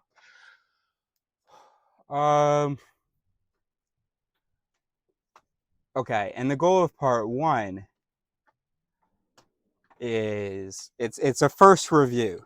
Part 1 is like, is this worth my time at all?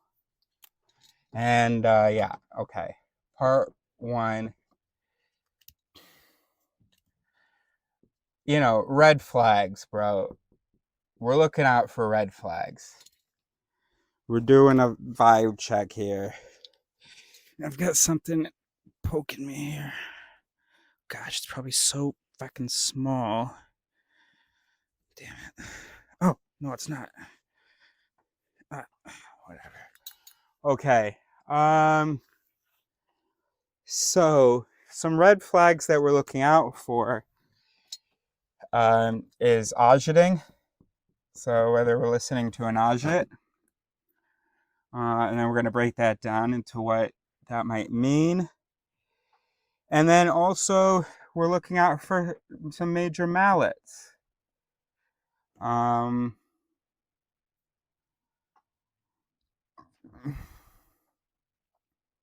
also, is it cup?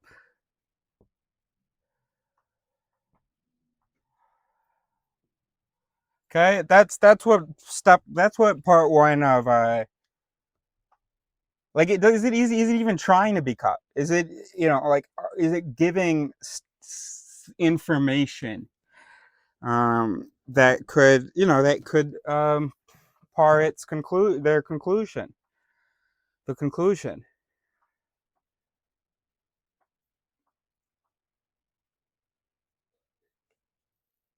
So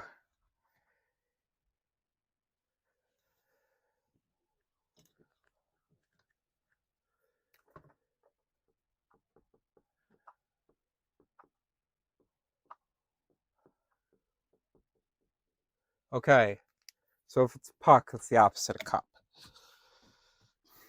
So those are the 3 categories of red flags. Am I hearing any obvious fallacies?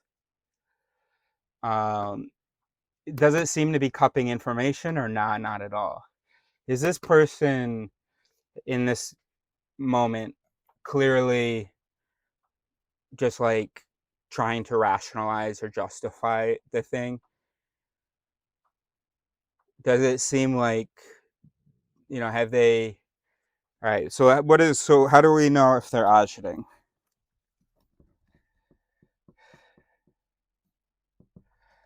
Okay. Uh, they're slipping all over the place. They can't stay on like one sec. They just keep saying, like, giving different facts and making different affirmations, and they can't. So slip. Um, a lawyer is going to just list things. It's just a quantity that's impressive. We're not actually trying to have a real, not actually trying to demonstrate anything. Superpathic language,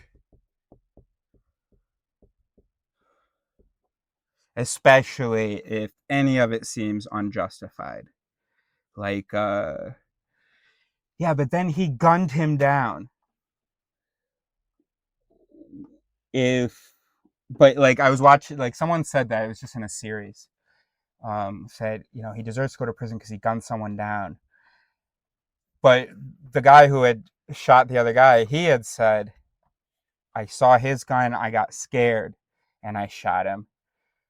That's not, for me, gunning down, it's coming down, and you don't have to shoot multiple times, but it's not a reaction out of fear, unless you then shoot multiple times. So if we see this, then we can say, hey, if the agit is using language like that, that might mean that the agit felt like it had to use language like that. Because if it didn't use language like that, its argument wouldn't sing as much. So we know that this works on us immensely, which is, well, not why they're doing it, but this works on us. We have to be careful. But if they're doing this, then because I really do think brains are good enough we will, yeah, when we're feeling intense about it, when we really want to really sell it, we will use very pathetic language, even when we have good other bets that lead, that part of our conclusion. We have good other bets, but still, it's a red flag for me. Honestly, speed, bro. That's an odd shit, bro. The more rapidly someone is not only just slipping, but even if they're talking about one thing, the more rapidly they're talking about it, that's an odd shit. Because the brain's not that fast. The brain can send shit out that fast, but the brain can't engage with.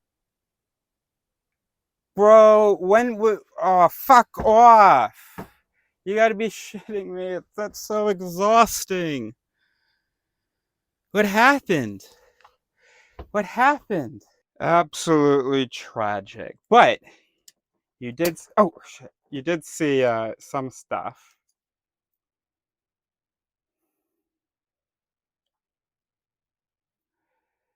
So, all right. So we talked about speed. I don't know what I got a chance to say about it. Very, very frustrating. Probably takes like 10 more minutes, but this is good. So speed. Just clearly an I should know. I don't think it's pretty. It's just easy to hide slipping when you're talking really fast and moving from one point to the next. Also, like, you're not even giving people a chance to hear it and to really engage with what you're saying. Speed's a major red flag for me. I also talked about ethos language, and then I did a whole thing about how I may be demonstrating or portraying a certain ethos in this using a whiteboard. I have my glasses on. Something about my tone, definitely, surely. And that is a red flag, but especially if when it's compared to the baseline, right? And maybe, or if you don't know what the baseline is the person misusing a lot of words? I don't know. That might mean that they are, that there's a mechanism in there sending out big words because the system overall does not feel satisfied that the bets given actually par the tav. But still, of course, if someone doesn't, if someone gives a bet that's supposed to par a tav, and someone else raises that bet, they say nah. They try to downce that bet. They say nah, that's not true. That condition, and then the person goes, but still consequent. Um, that's problematic because either if they actually see why, if they can actually articulate why your attempt to downsit was wrong, then they should do that. If they care about truth in this dialogue or this presentation, I guess but we're not having a dialogue. We're just stop.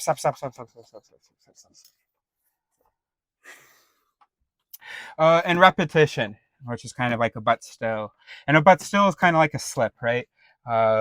Is that you're not pilling, you're not engaging with the thing said, you're just reaffirming. And so anyway, so these I think are some ways to know that you're not talking, that the individual you're talking to, their activity is not someone who's like believes that is confident in the evidence that they have and that it leads to their conclusion, but also not certain.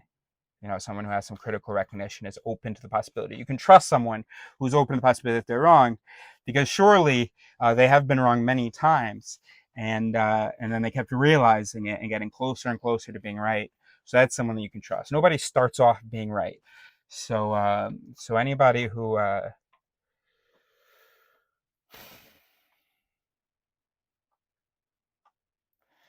by the way, yeah, just another indication that they're not trying to have, that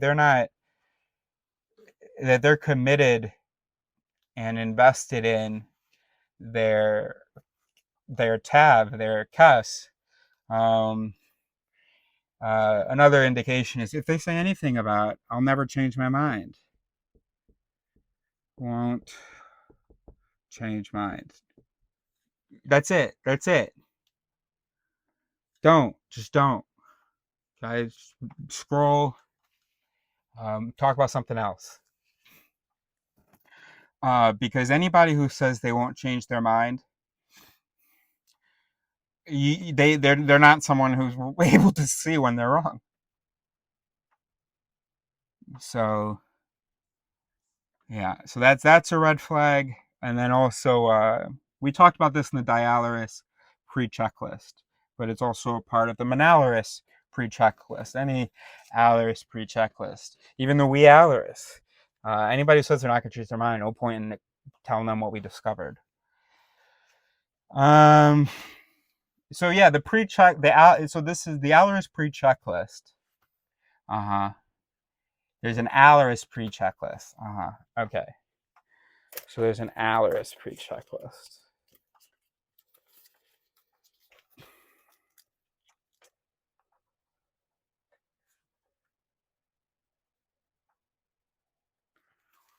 Yeah. Yeah. Certain components of critical recognition need to be demonstrated by all parties. Otherwise, there's no point in you doing an analysis if you don't have critical recognition or some humility or some of the components. No point in studying what someone else says if they don't have these important components or don't have the important components of critical recognition. Okay, of recognition. Okay, so now of course, did I just come up with that? We gotta write it down here. So we gotta look at some vids. Maybe I just came up with that because of this video, and then I'm gonna see someone else who's who's Kess Shopes, and I'm gonna have to come up with a whole nother list. Maybe I'll just come up with a list of things I noticed. Alaris checklist. Um, Red flags. Ajit. Okay, so we had slip, but still, speed, repetition, pathos, exaggerated. I didn't put in no G's in that. What? I don't know how to spell it. Ethos, exaggerated. I like ethos signaling.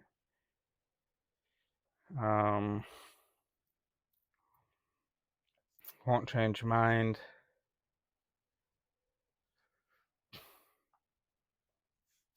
All right. Next, we want to look at whether it's cup. Where's my blue, bud? Where's my blue?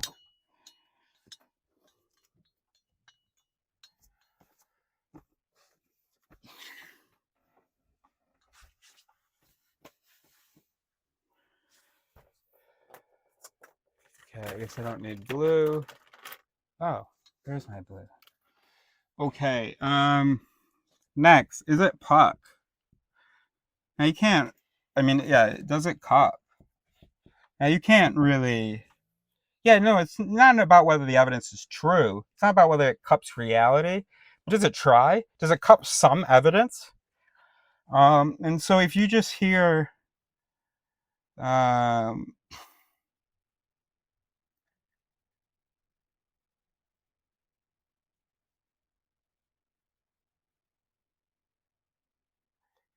if you hear science / research, like actually cited, not like, oh, I did some research, but like if you hear a study cited, if you these are good things, right? This means it's cup, right? It's cup and something good at least. Even dates, stats, and then a red flag for this is anecdote and just things that just can't be true. That's silly, but I'm gonna stand by it for now. Things that can't be true, and also things that like obvious, like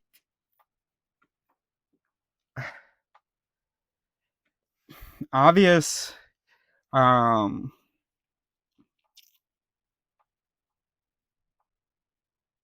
like classic,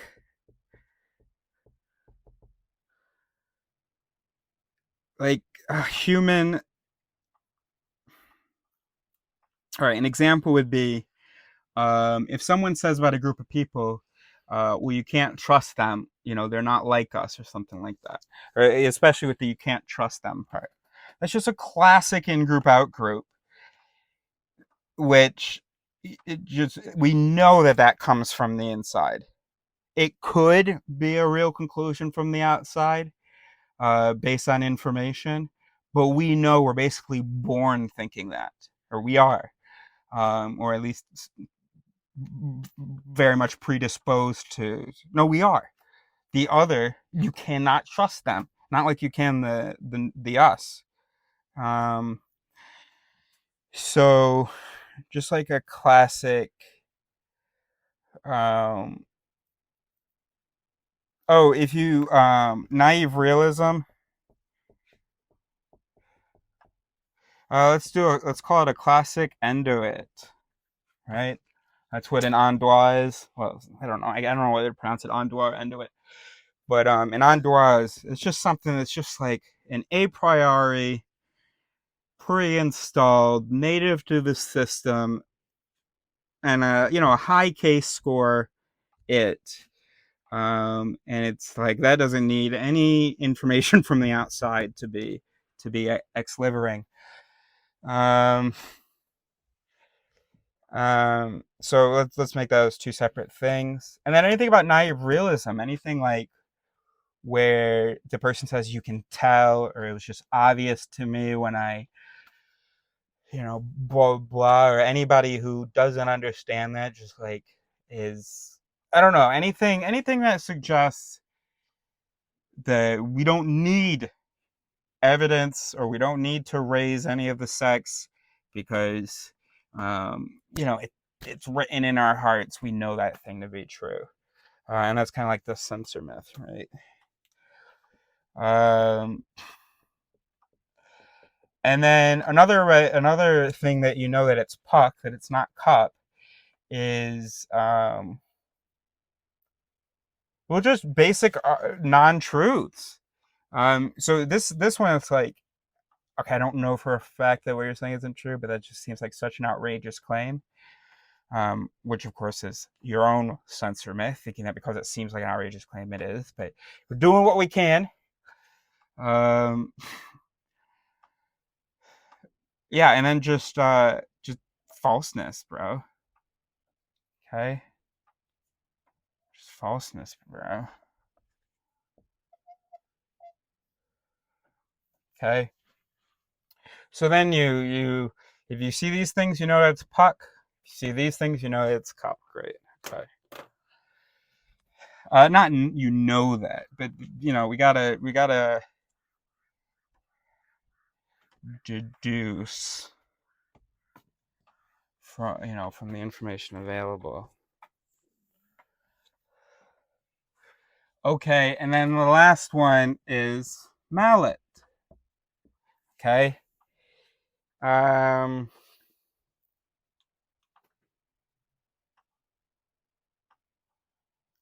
then you just gotta know some common biases and fallacies and stuff like that, and see whether anything jumps out at you. Now, if you're serious about this, let's say you're like, oh, that's clearly a straw man. You have to actually now raise that. Is it a straw man? So, I mean, this is hard. Thinking is hard. I mean, really, a Monaleris, it's hard fucking work. Hell of a hard to invent it, and I think it's going to be even harder to actually put it into practice.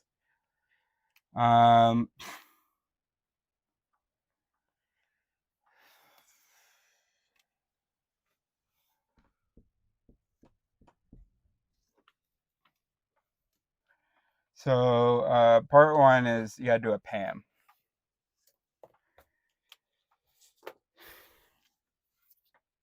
Are they auditing? Are they making errors? Is there evidence involved?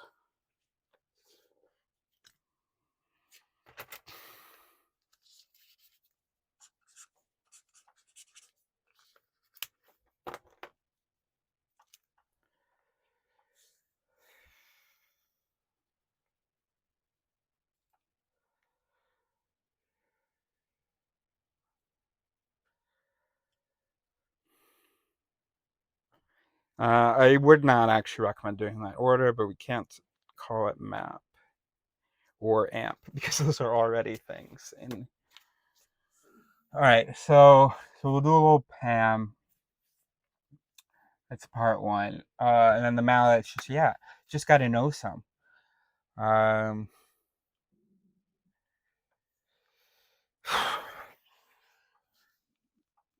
Like argument from small numbers. Nut picking is a really good one that you see a lot on the internet, where one side of the ESSEC will present a member of the other side whose position is sort of disqualified for a bunch of reasons, but those reasons don't actually apply to the whole group. It's called nut picking. To choose, it's almost like a group straw man. No, it's nut picking. So you pick a nut in the group, a nutty person, and you go, look, that's they're like this guy. That's what people believe. They're like this. Okay? And that's a mallet. The it being if a believer in a conclusion is crazy, then the conclusion is crazy. That's a mallet. That's a maladaptive it. Okay. All right. So we don't. So there you go. Or like an appeal to ignorance. Yeah, but we don't know for a fact that that isn't true. Okay, so you're saying that, okay, so that means that it is true? Or you're just saying that we should consider it, in which case that's what we're doing. So why are you just reaffirming that it deserves our consideration? I'm trying to say, I'm considering it right now, and it doesn't seem to be true. And they say, yeah, but you don't know for sure. No, I don't, but is that our standard for moving on, that we're 100% sure of something? I shouldn't have even gotten out of bed this morning then, you know. Okay. Part one is the red flag. Okay, great. Are we recording? Okay. I think that's. Oh, but what did we put for the puck? Shit. Okay. So cup, science, numbers, and yes, you know, people can misuse numbers and stuff. That's okay because you're gonna raise that later. Science, numbers, dates, and then what you don't want, it's pocket. You're here in naive realism, censor myth. Um,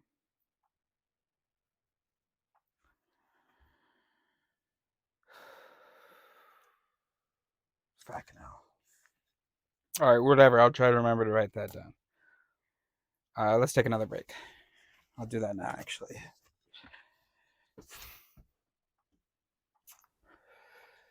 All right, fuck Pam. We don't need Pam. Um, the part one of any Alaris is the Alaris checklist. Okay. Or some version of it, depending on whether it's a Monaleris or Dialaris or a Wealaris. And so, of course, and I'm just repeating stuff I've said in 100 videos. So we're checking to see whether it's cup, whether it's empirical, whether there's a bunch of mallets or not, so whether it's reasonable, and then whether the person is auditing. Let's assume you already know what each letter of Eris stands for. So, cup, mallets, and auditing. Because when we're auditing, we're not being imaginative, and we're not being skeptical, especially not of ourselves.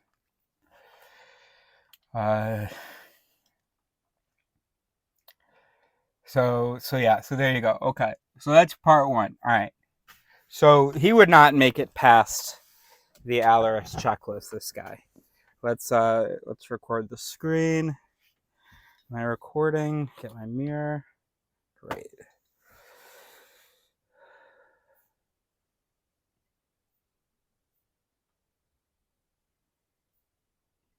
Students are here on a government loan.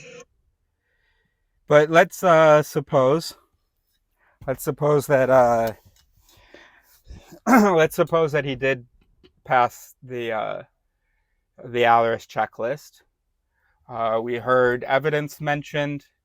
Absolutely outrageous basic claims. We don't feel like he's auditing. We feel like this is actually coming from a place of, the truth matters to me, and I think that I have correctly interpreted this, but maybe not, but I think so. And the reason I'm sharing these things with you is not to convince you, but to share the information I have so that either you'll validate my conclusion, because I need you to let me know whether I'm right, or you'll show me what's wrong with it.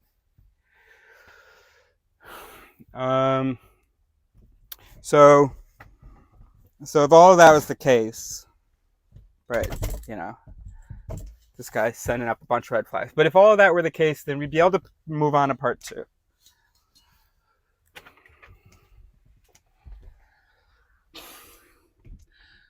So part 1 is just our Alaris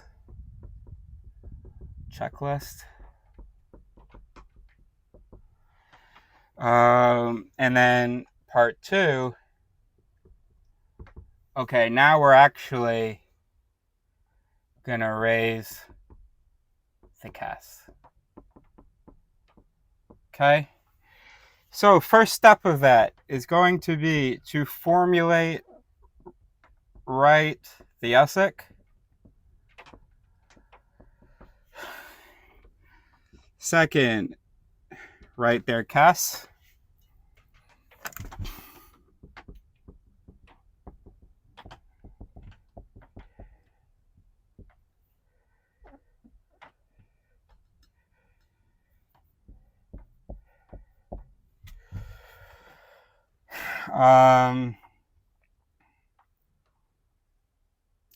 Next step is obviously, well, raising the CAS and its sex.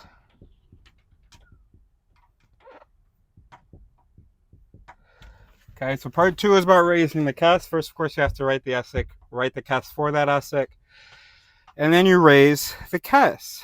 All right, so let's do that now. Okay. Oh fuck, what was that? Oh.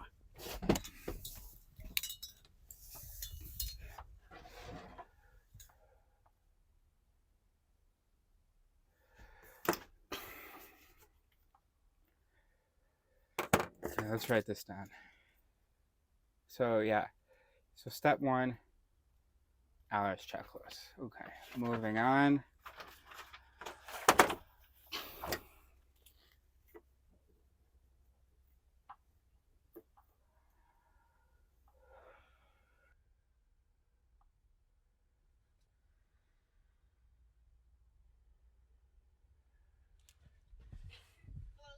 Hello, Mother. I am good. How are you? Okay. We got interrupted by a phone call. Okay, so now we're getting to the good part. I'm gonna raise the CAS. We've got everything we need, all the tools. No excuses. Let's go. I was writing this down. Oh, I shouldn't have started recording. Excuse me. So raise the CAS. So first, write ESIC. Next, write CAS.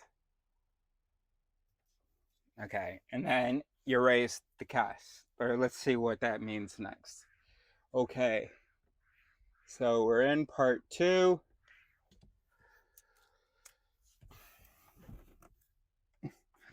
Part 2, raise CAS. And we're raising its sex. Okay. So the ESIC. Do protesters know what they're protesting? All right, so that's the ESIC. The CAS we can infer no. Okay.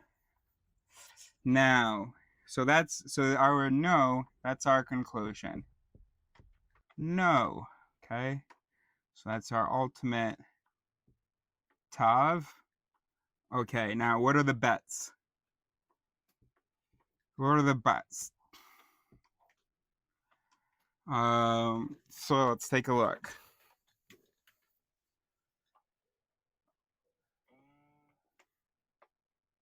Let's play this. Majority of these college students honestly know exactly what they're protesting for. The majority of these college students are here on a government loan. Okay. Can we call that financial aid?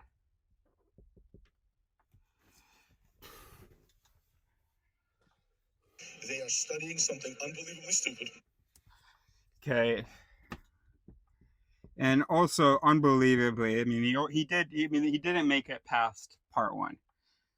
But but you know, who am I to say he didn't make it past part one? The video says this is 7 minutes of straight facts, and the caption says it's like the best interview of all time. So Jewish Uncensored thinks.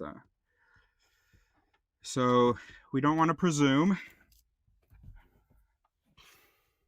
They are basically being built for money. They have. Okay. What does that mean? I don't know yet. Built for money.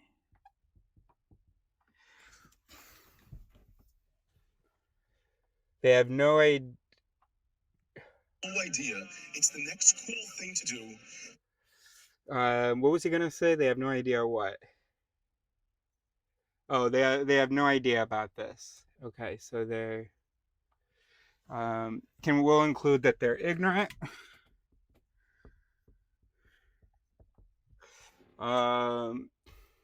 They have no idea it's the next. It's the next cool thing to do. They're just doing it because it's cool.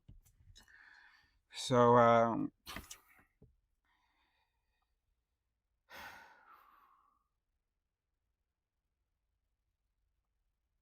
want to be cool, and I'm seeing that for me. That's a mallet, and not a justifiable one. That's a classic endroit, classic Anduit. It's a classic agit to, if someone disagrees with you, oh, it's just because they have this stupid motive. It definitely couldn't be because they've looked at the information and that's how they've interpreted it.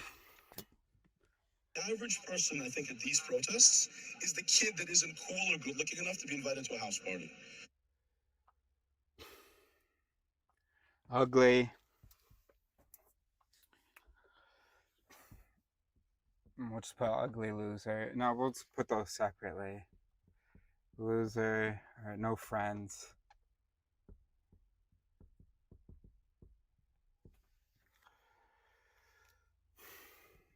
Because they're not invited to a house party, they make their own, which is out here, which is.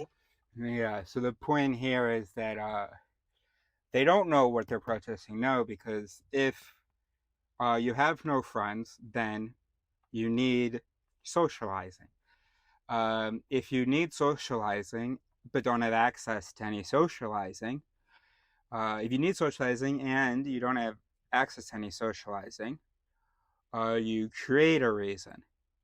They have created a reason to protest. There isn't actually a good reason. So we have to write these out. Maybe we'll. What happens when they summon these people with a flyer? 10,000 of them show up. These are 10,000 people with nowhere else to be, fundamentally. So, no. Okay, yeah, they just want socializing. We'll put that as the bet. There's a sub bet, of course, which is that they have no friends.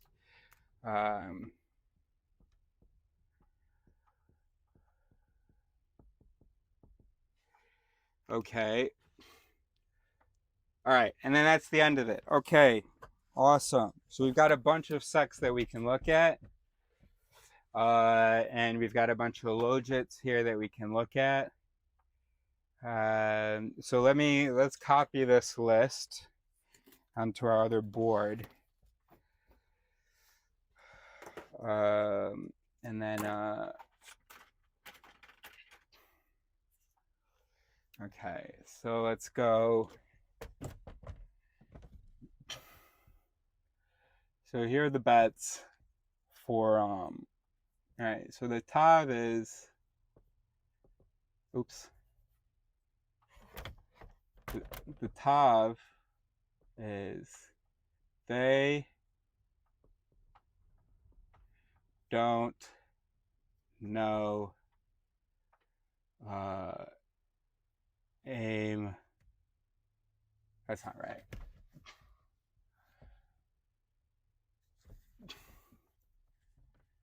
They don't know aim of protest. Okay, that's his guess. And how he wants us to get there, how he's suggesting we might get there, is, well, you're on financial aid, bro. Stupid majors.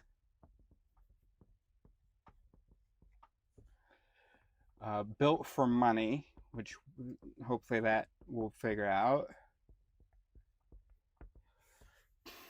Ignorant. They have no idea that this is what's happening.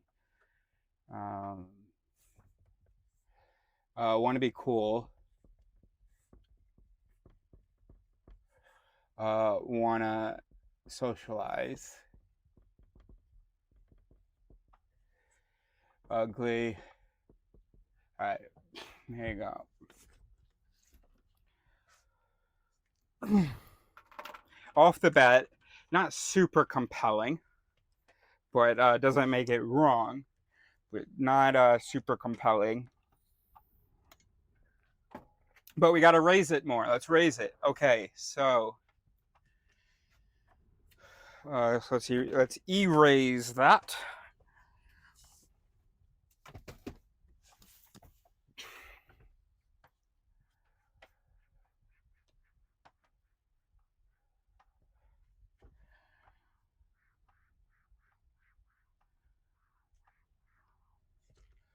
Oh, and the Kess is they don't know. Okay. Okay, so let's write out these logits.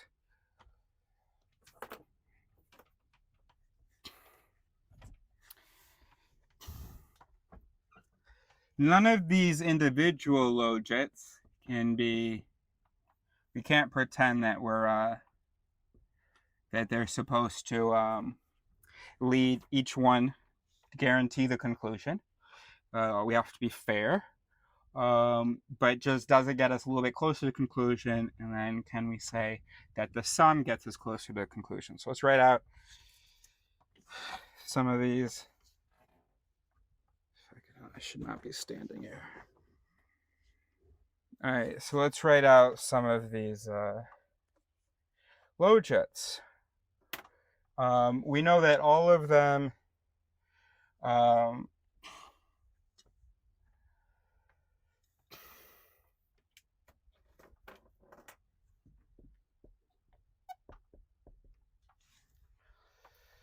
right, we know that all of them, God damn it.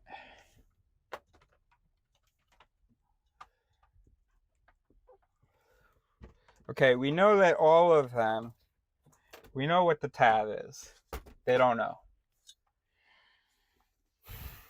Okay, so we know that it's gonna, that's what the tab is. Okay, let me write that in blue.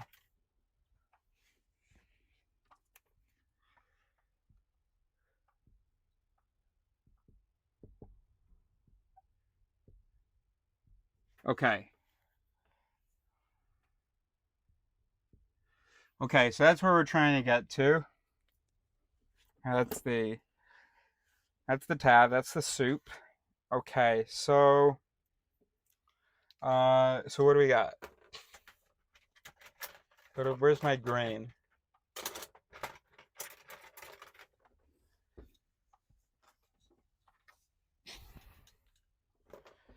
No, it's too red. Okay. So Alright, so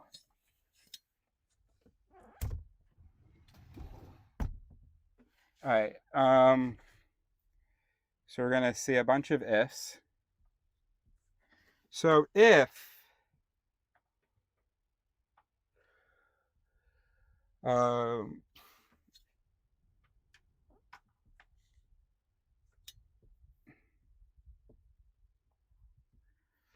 alright. So if finade, then they don't know. If stupid major, then, if they're setting a stupid major, then they don't know what they're protesting about. I don't know what to do with the vote for money. Let's drop the ignorant because it was really specifically they're ignorant about like how they're being used. So we'll say unaware, or we'll say oblivious.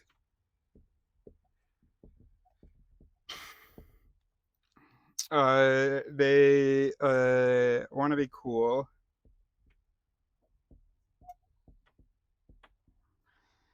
And want to socialize. We're not going to include the ugly one because we don't have room and it's just too stupid. Of course, it does factor into whether or not it sings or it chopes. That's why it was in the caption. It's in the caption as being like interesting.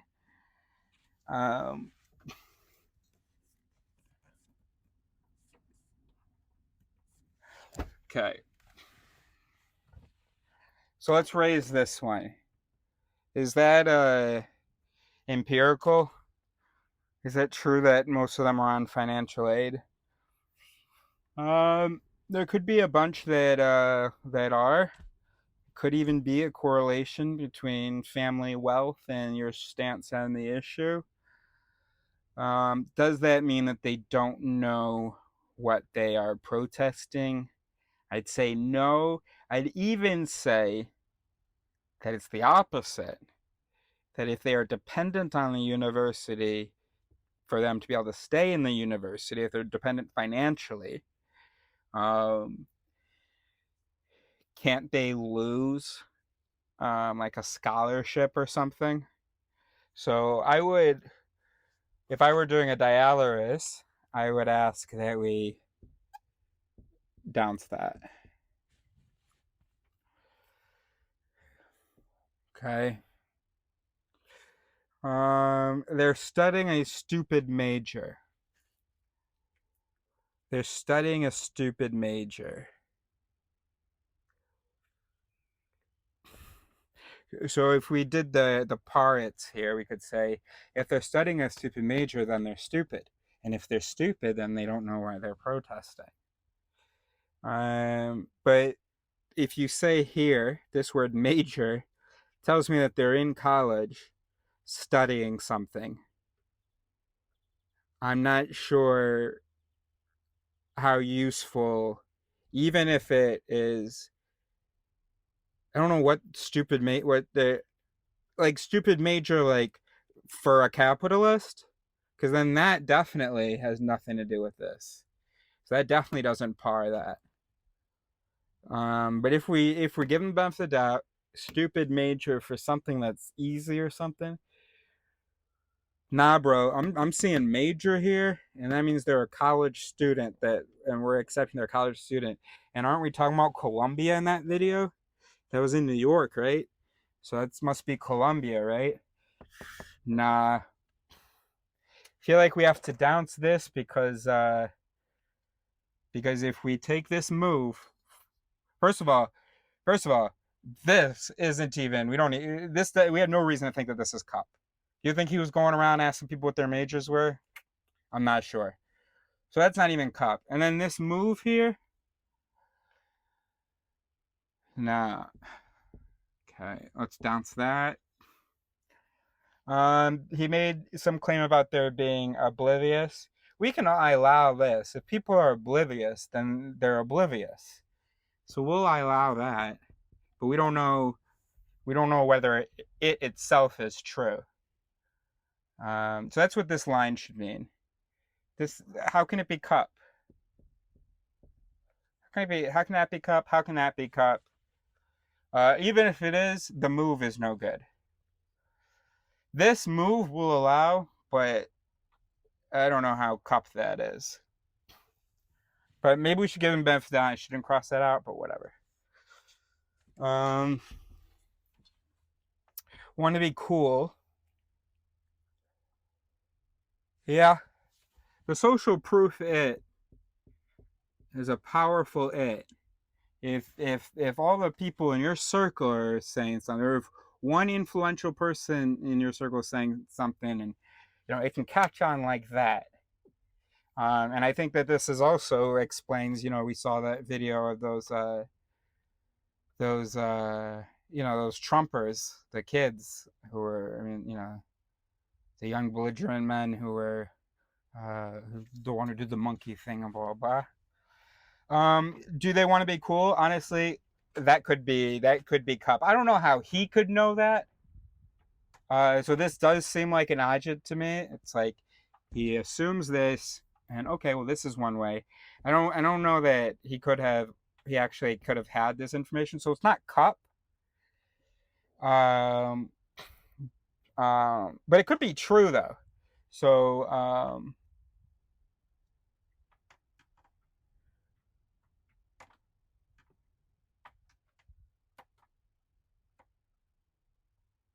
wait, but we're past figuring out whether it's Cup. That was part one. Okay, no. So it is about the truth of the bet and whether that bet gets us to the TAV. Okay? So I shouldn't have this one we cross out. This one I won't cross out. Maybe they are unfinished. It's irrelevant though, because we bounced the move.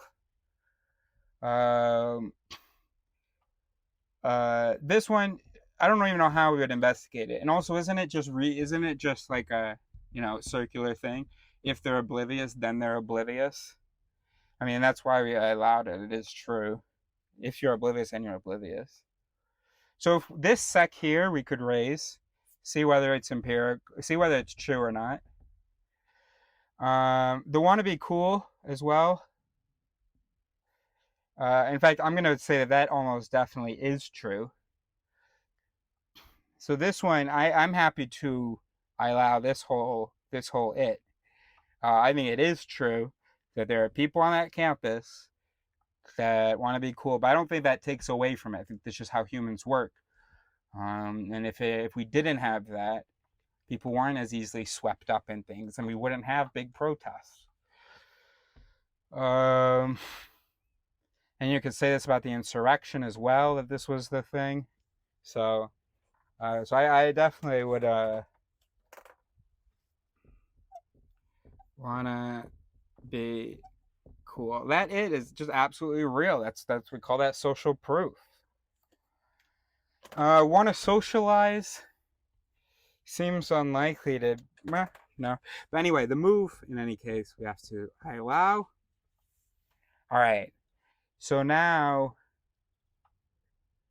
we looked at these sects already. We didn't really investigate them. It was just a first effort. We saw that there were some its to allow if the bets are true.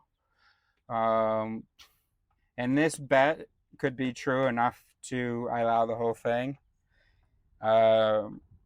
which is represented by that check mark here.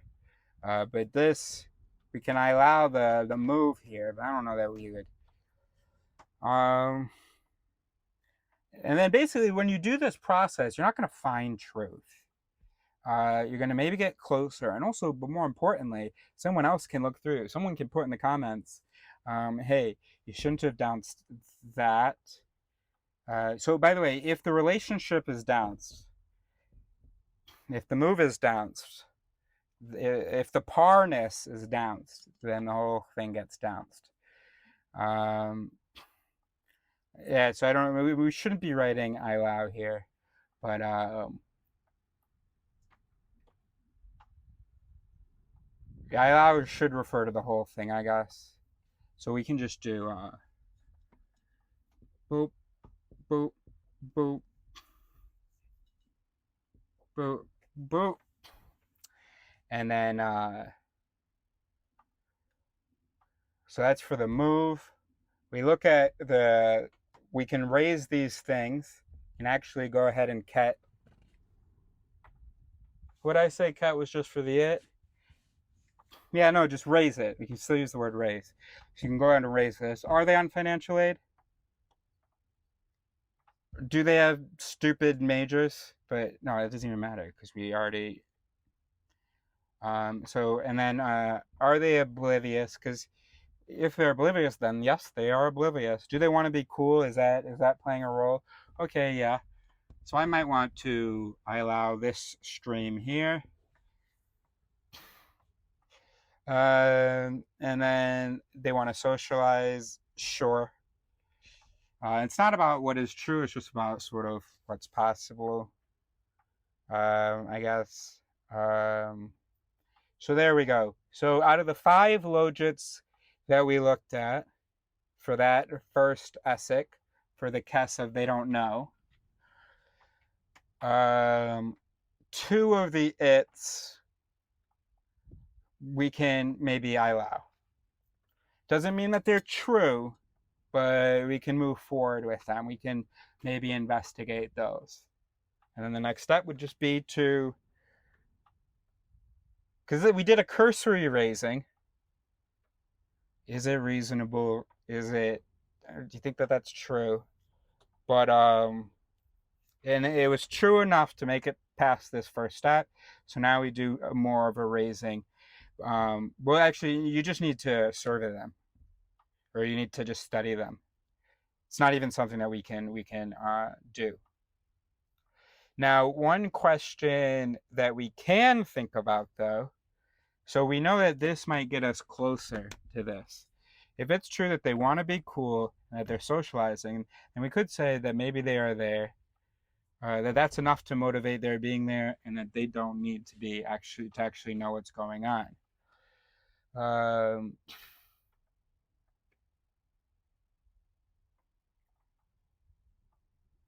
And then, but then what about the fact that they're there? They're there. I mean, they're talking about it now, aren't they? I can't believe they're just out there only sort of playing cards and not having conversations about these things at all. Anyway, is this sufficient to say they don't know? No, this is sufficient to say maybe they didn't know before they went. Gosh, thinking it's hard because we can't just stop there. I feel like I've addressed it. I feel like, yeah, nah. But what is that? That's just me who thinks that. We have to, what's the word? Is it not ket? Did we not have another thing? No, yeah, we're going to use ket for that. Stop. It's not just about it. Oh no, raise. You have to raise that. You know, we've done a first raise of all of them. Now we got to really look at. No, actually, it doesn't even matter. Ugh. So let's say it's true. Definitely true. We checked. We did a study. And how we tested that was like, I don't know, someone who had established themselves as a big figure in the encampment starts a chant. That chant opposes the actual philosophy of the camp, but it's not sort of super obvious unless you understand the philosophy well. And then you see how many people chant that thing. That's not going to be, because they are going to chant. You're going to have to test it by then. You don't allow them to talk to each other. And then afterward, after they've chanted it, you go to everybody who chanted. And they said, can you explain that to me? Why you chanted that? And if they don't realize quite quickly, oh, wait a minute, what the hell was I saying? No, that's not. Why were we chanting that? Then you've confirmed this thing. Actually, wait a minute. You don't have to do all this. Just ask them, what are you protesting about? Have them. I think, hold on, we've just stumbled upon a major red flag, which is if someone is giving a whole bunch of bets for a tab that is a very simple fact that can be investigated, there's a problem. Yeah, they're eye-shitting. The only thing we should be hearing, if this is your answer, they don't know what they're protesting about. The only thing that we should be hearing is you should be telling us that you've identified a whole bunch of contradictions in their thing. And then you're going to have to tell us what the contradictions are, and we have to investigate that. Now that's cup, bro. That's cup. You're basing it on something. But this is all circumstantial. This is all circumstantial. None of this actually even talks about them. So that's another thing. Yeah, it's not cup. It's all puck. I mean, even just this thing to get here, it's puck, bro. It's based on whether they're on financial aid, not based on whether they know what they're talking about. It's not like we went there and we were saying, like, if they say I don't know to 8 out of 10 questions or 5 out of 10 questions about Palestine, then they don't know what they're protesting. If I mean, am I just being circular? Am I saying no? Yeah, you have to go. No, but you have to go to the reality. You have to cup the reality. Not why might they not know. Not why might they not know. Do they or do they not? This shouldn't even be based on argumentation. It should just be based on first level information. It's gonna, like you say, the spokesperson yesterday got a bunch of historical facts wrong, and also mentioned demands that they have in the encampment. And then the next spokesperson the next day denied that was one of their demands. That shows that they don't know really what they're doing. They're not all on the same page. Yeah, this needs to just be cup. You need to just have evidence.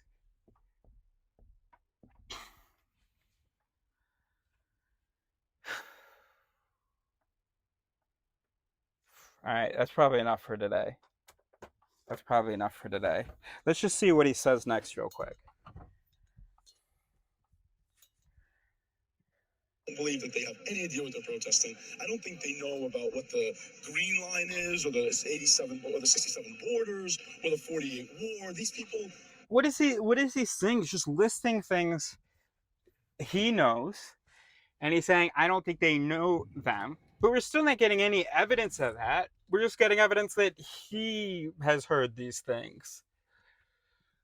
I don't know what river and what sea. I think they think it's like from the Hudson River to the Atlantic, maybe. Like they have no idea where. I mean, that's just outrageous. See? Yeah. And who is on the right side? Who should the people be supporting? People of Israel, Palestine, or should it just be everyone come together and find peace? You cannot logically and fruitfully say that you support the people of Palestine. Fruitfully? For several reasons. One, they elected Hamas. They are amongst the most religiously Muslim countries or territories in the world. This idea that they're these beautiful, friendly people, they are extreme. They are like ISIS level. They want to. I mean, that just can't be true that a whole country of people is on that level. I mean, I can imagine a government, maybe. I can imagine a large group. And also, this is just a clear end to it, that of course he's going to generalize about the whole group. So that's number one. Number two, the word Palestinian was created in 1967 by Yasser Arafat after they lost yet another war. They are. You heard of that, and they lost yet another war. That would be included in our list of for this next question, why they should not be supported. And that almost sounds okay, but that's stupid. Okay. In fact, if one is honest, every Arab If one is that we know today was created after 1917. People talk about the division of Palestine, but real Palestine was right after World War I. That included all of Jordan. So what they want is not a two-state solution. What they want is a four-state. It's just slipping all over. So yeah, all right. So that's so we've kind of done a first Monaleris. There you go. That was fun, wasn't it? Lo hacemos en privado, nunca subimos historia. Contigo me siento en la gloria.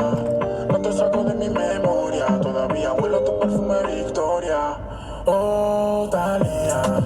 Oh, Dalia. Oh, Dalia. Yo sabía. Oh, Dalia. Oh, Dalia. Oh, Dalia.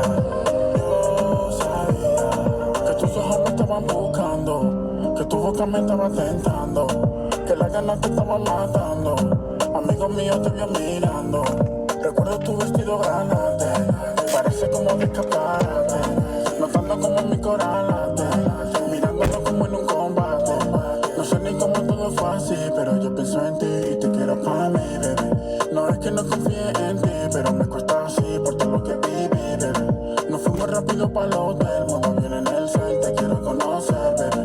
Todavía yo huelo tu piel, perfume de Chanel, tus ojos color miel, baby. Calma, eres tú la única que llena mi alma, mi piel te aclama. Mientes, si me dices que por mí algo tú no sientes, somos conscientes. Oh, Dalia, oh, Dalia, oh, Dalia, yo sabía. Oh, Dalia, oh, Dalia, oh, Dalia, yo sabía. Dicen que tengo otra en TikTok, pero pa' mí tú eres la más top. Contigo ya no uso ni la Glock. Lo que nos digan, we don't give a fuck. Yo Barcelona, tú eres de Milán. Lo que me gusta es que tú eres tan bella en persona, bella en Instagram. A mí no me importa lo que dirán. Oh, yo no sé cómo voy a hacerlo. Sin ti me tienes en duelo y tu cuerpo yo lo anhelo. Te quiero de forma sincera, aunque tenga mi manera. Ojalá tú me creyeras. Oh, Dalia, oh, Dalia, oh, Dalia, yo sabía. Oh, Dalia, oh, Dalia, oh, Dalia, yo sabía.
seteo. Tú eres escorpio, mamita, yo te dejo.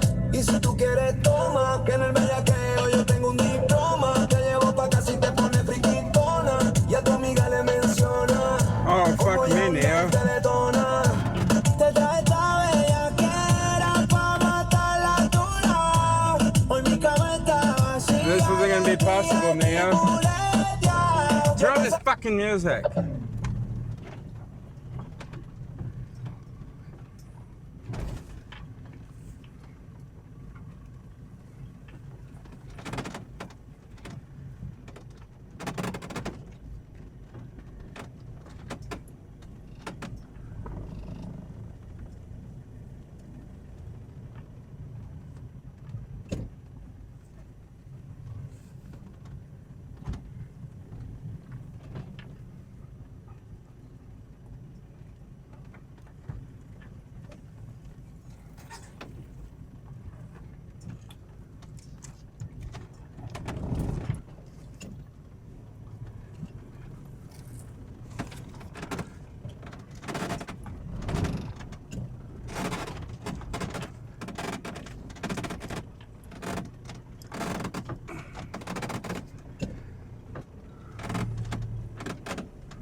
How far back was that car?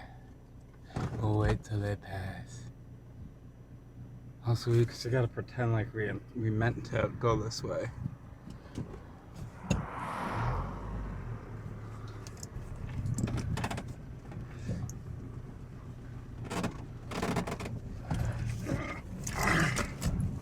Okay, now, Spotify.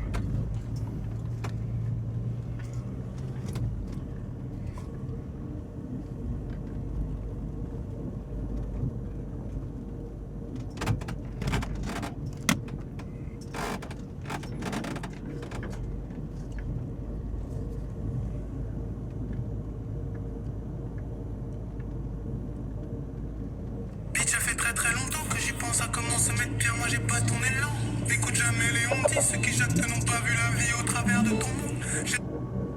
Beau parler dans leur langue, mais faut croire qu'ils n'entendent que le langage de la violence. Je me faufile en balle sur les mains, tu m'as pas vu bégayer quand fallait passer le lent. Sans caracher quand t'as négro, j'ai choisi mes modèles, c'est fiable comme un moteur allemand. L'indé sans cara, sans chicot, et je fais des gros bien plus que les grands de tes grands. J'étais ma paille, ils sont pas concentrés, j'attends pas la passe, ils peuvent pas s'entrer. Bon, tout me parle pas de basaner, on n'est pas venu ici pour se pavaner. Remballe ta CG, mais cessé. Je tourne la poignée, je frasse le temps. Je roule comme si quelqu'un m'attend. Je cale le pétard entre mes dents. J'sors la bécane.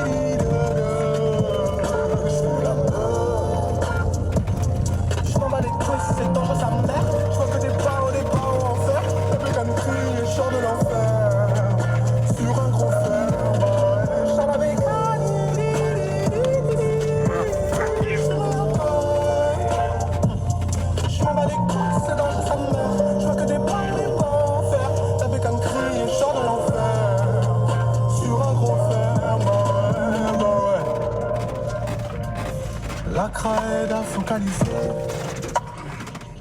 La haine que je ressens dans mes pensées. Pour ce business balisé. Ouais. J'suis la bécanie, cani.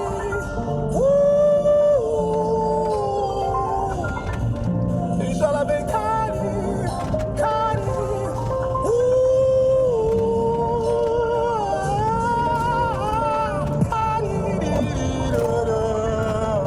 J'fume la peur.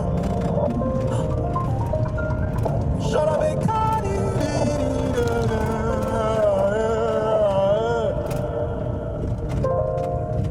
J'suis la bécanie. J'fume la peur. Je m'en bats les couilles, c'est dans le santé. Je vois que des pas en fait. La bécanie crie les chants de l'enfer.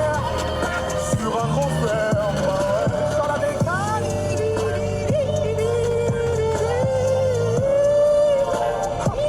Je m'en bats les couilles, c'est dans le santé. Je vois que des pas en fait. La bécanie crie les chants de l'enfer. Sur un grand frère,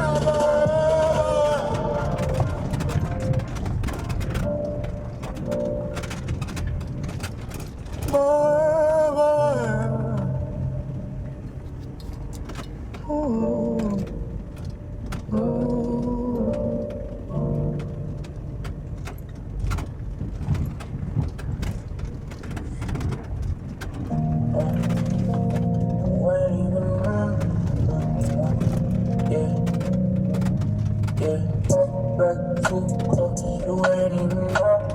Touch my body, what I got from the north. Just me and the old, and then like they own me. Gotta stay select, don't come out of me, better come correct. If it lies that we lead, I'm in the night, keep checking back, truth on the mountains, guys that make no sense, go back for a minute, eyes up on my, eyes up on my whip, Benzes and BMs, guys that make no sense, yeah, fuck back to you ain't even know me, touch my body, we're back from the north, stay in New York, and then like they own me.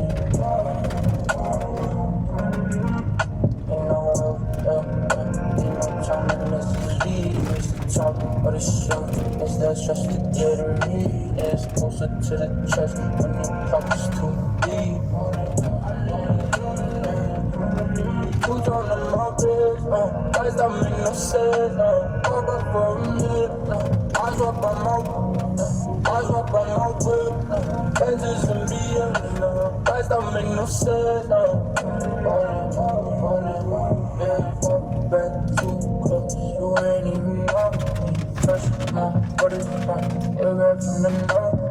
Stay in New York, and then like they own me.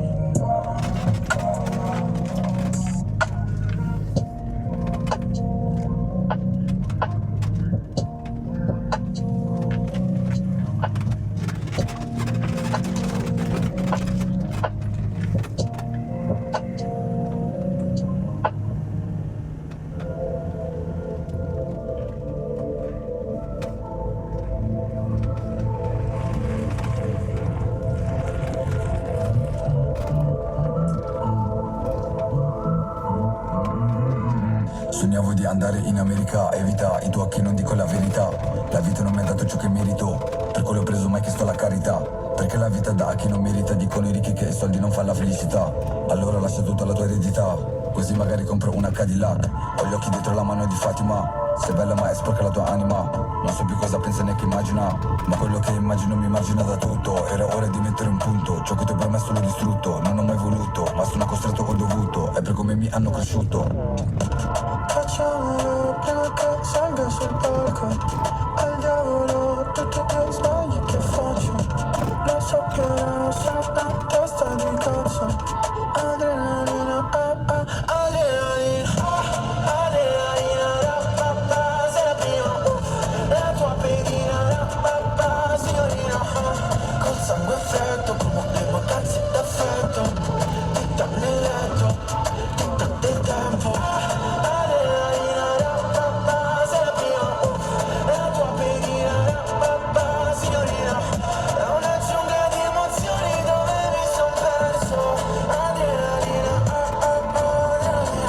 scavo, c'è il turbadile, subumano con un submariner, fa lo schiaccio come Yannick Sinner, come grandi strisce per la strada no fresh, c'ho la loro Fred Perry, vengo solo, no ferry, sei il Pandoro fake della ferry, su Pandora sfreccia 220, però l'uomo blu non ci fermi, la famiglia la scegli, questa mia somiglia agli Shelby. Credimi in questo mercato, sono entrato senza invito e mi sono ingozzato. Lei ha perso l'appetito, gliel'ho ricomprato. Cosa sono diventato? Facciamolo perché salga sul palco. Al diavolo tutti i miei sbagli che faccio. Lo so però sono una testa di cazzo. Adrenalina, adrenalina, adrenalina, sei prima, la tua pedina, signorina. Sangue freddo come le mancanze d'affetto.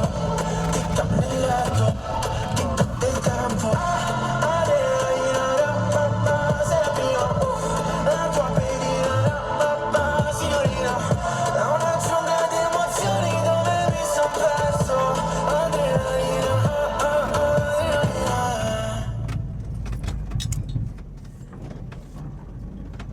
Quando sale il sole, descubre la lista oficial de supervivientes con todas las canciones del programa. Lérica, Mar Lucas y Daviles de Novelda. Llorando en el Lambo. Marta Santos, La vida entera. La luna no miró, el sol no se apagó. Escúchala ya aquí, en Spotify. Haciéndose el amor, un baile de sal. ¿De qué me sirve que haya fiesta? Esta primavera disfruta del mejor pop en español. Descubre lo último de Morat, Luis Fonsi. Baby, perdóname. Sorry si me equivoqué. O Samurai. Tengo quemado el corazón, estoy buscando un bar, alguien con quien bailar. Escucha ya la playlist Pop Español 2024 en Spotify. Is on. Recording started.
Like an Italian plate.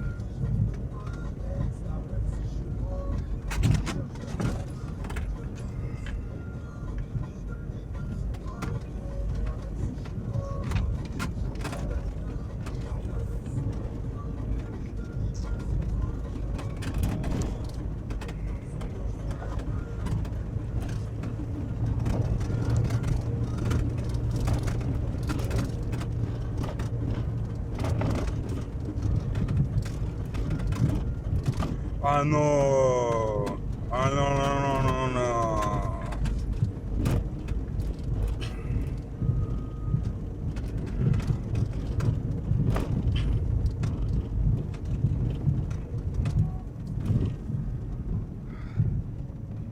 Mais non, on va pas se mettre là sur la route. T'as vu où j'étais? Bah, plus bas là-bas, mais c'était tout sombre et tout. Comment ça, c'était sombre? Non, c'était pas sombre? Je crois pas. Ah ouais? Parce que là-bas, je pouvais laisser Néo être attaché et être dehors, tu vois. Ici, c'est pas possible. Il y a personne qui passe. Comment tu peux savoir ça? Ça fait combien de temps que t'es là? Non, ça te fait pas là? Parce que, en plus, parce que ça me faisait vraiment plaisir que là-bas, il puisse être... Enfin, pas en liberté, mais même en liberté, tu vois. Mais là, une voiture, elle passe... Bon, bah, on peut aller là-bas. Eh, est-ce que t'as des vis? Oui. Des longues? Peut-être. Je pourrais, parce que là, il y a toute mon étagère, c'est que tous mes livres sont cassés la gueule. Je repasse ça. Quoi, tout de suite, là? Quoi? Non, non, non, non.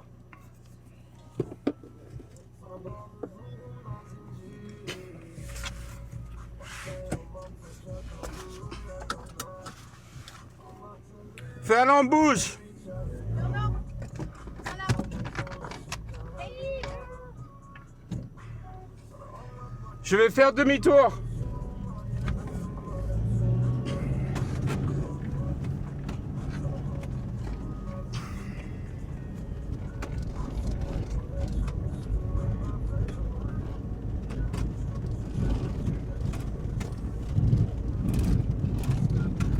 Où est-ce que je vais faire demi-tour?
Hello. Good, man. Where are you from? I'm from the UK, but based in France. And you? From the US, based in France. Oh wow, wicked. Yeah. Wow, wicked. Listen, so have there been a lot of cars coming by here? How long you guys been here? A little bit, yeah, but nothing drastic. Yeah. Yeah.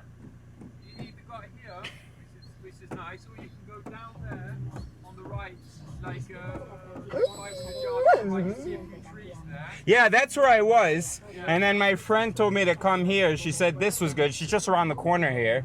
And I didn't. The best place is where you were. Yeah. This is good.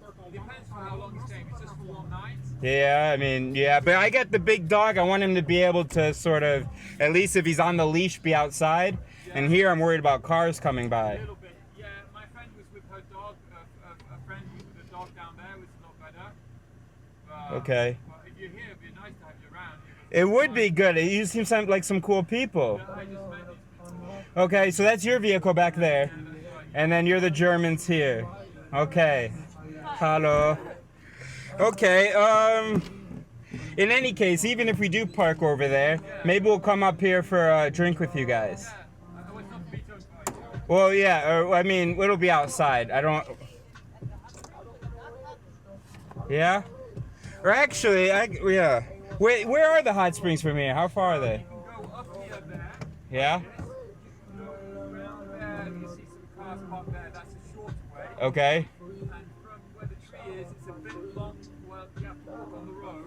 But because it's shorter from there, it's about the same distance to the hot springs. Okay. All right. Well, maybe I'll pass by again. Otherwise, maybe we'll see each other at the hot springs. Yeah, you come back to my place. I was saying yes, then I thought, but it's not my van. I'm saying yes. Yeah. No worries. All right. Very good. Nice to meet you all.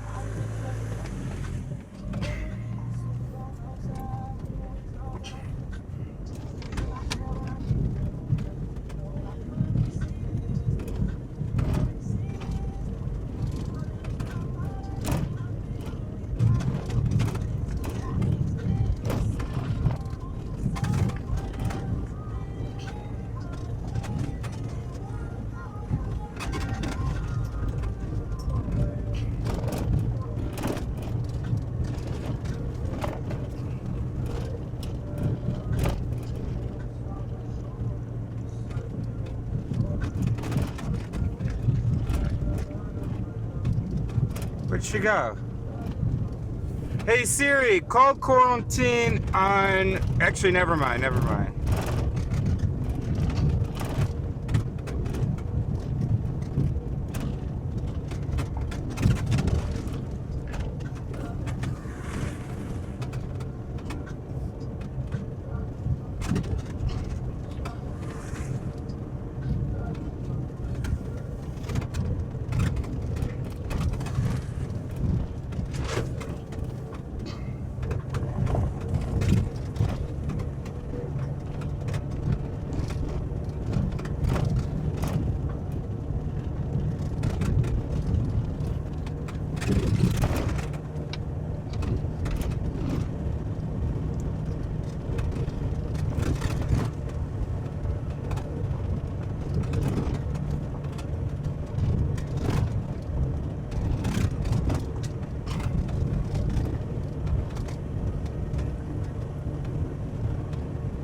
Alright, Neo inside. Good boy.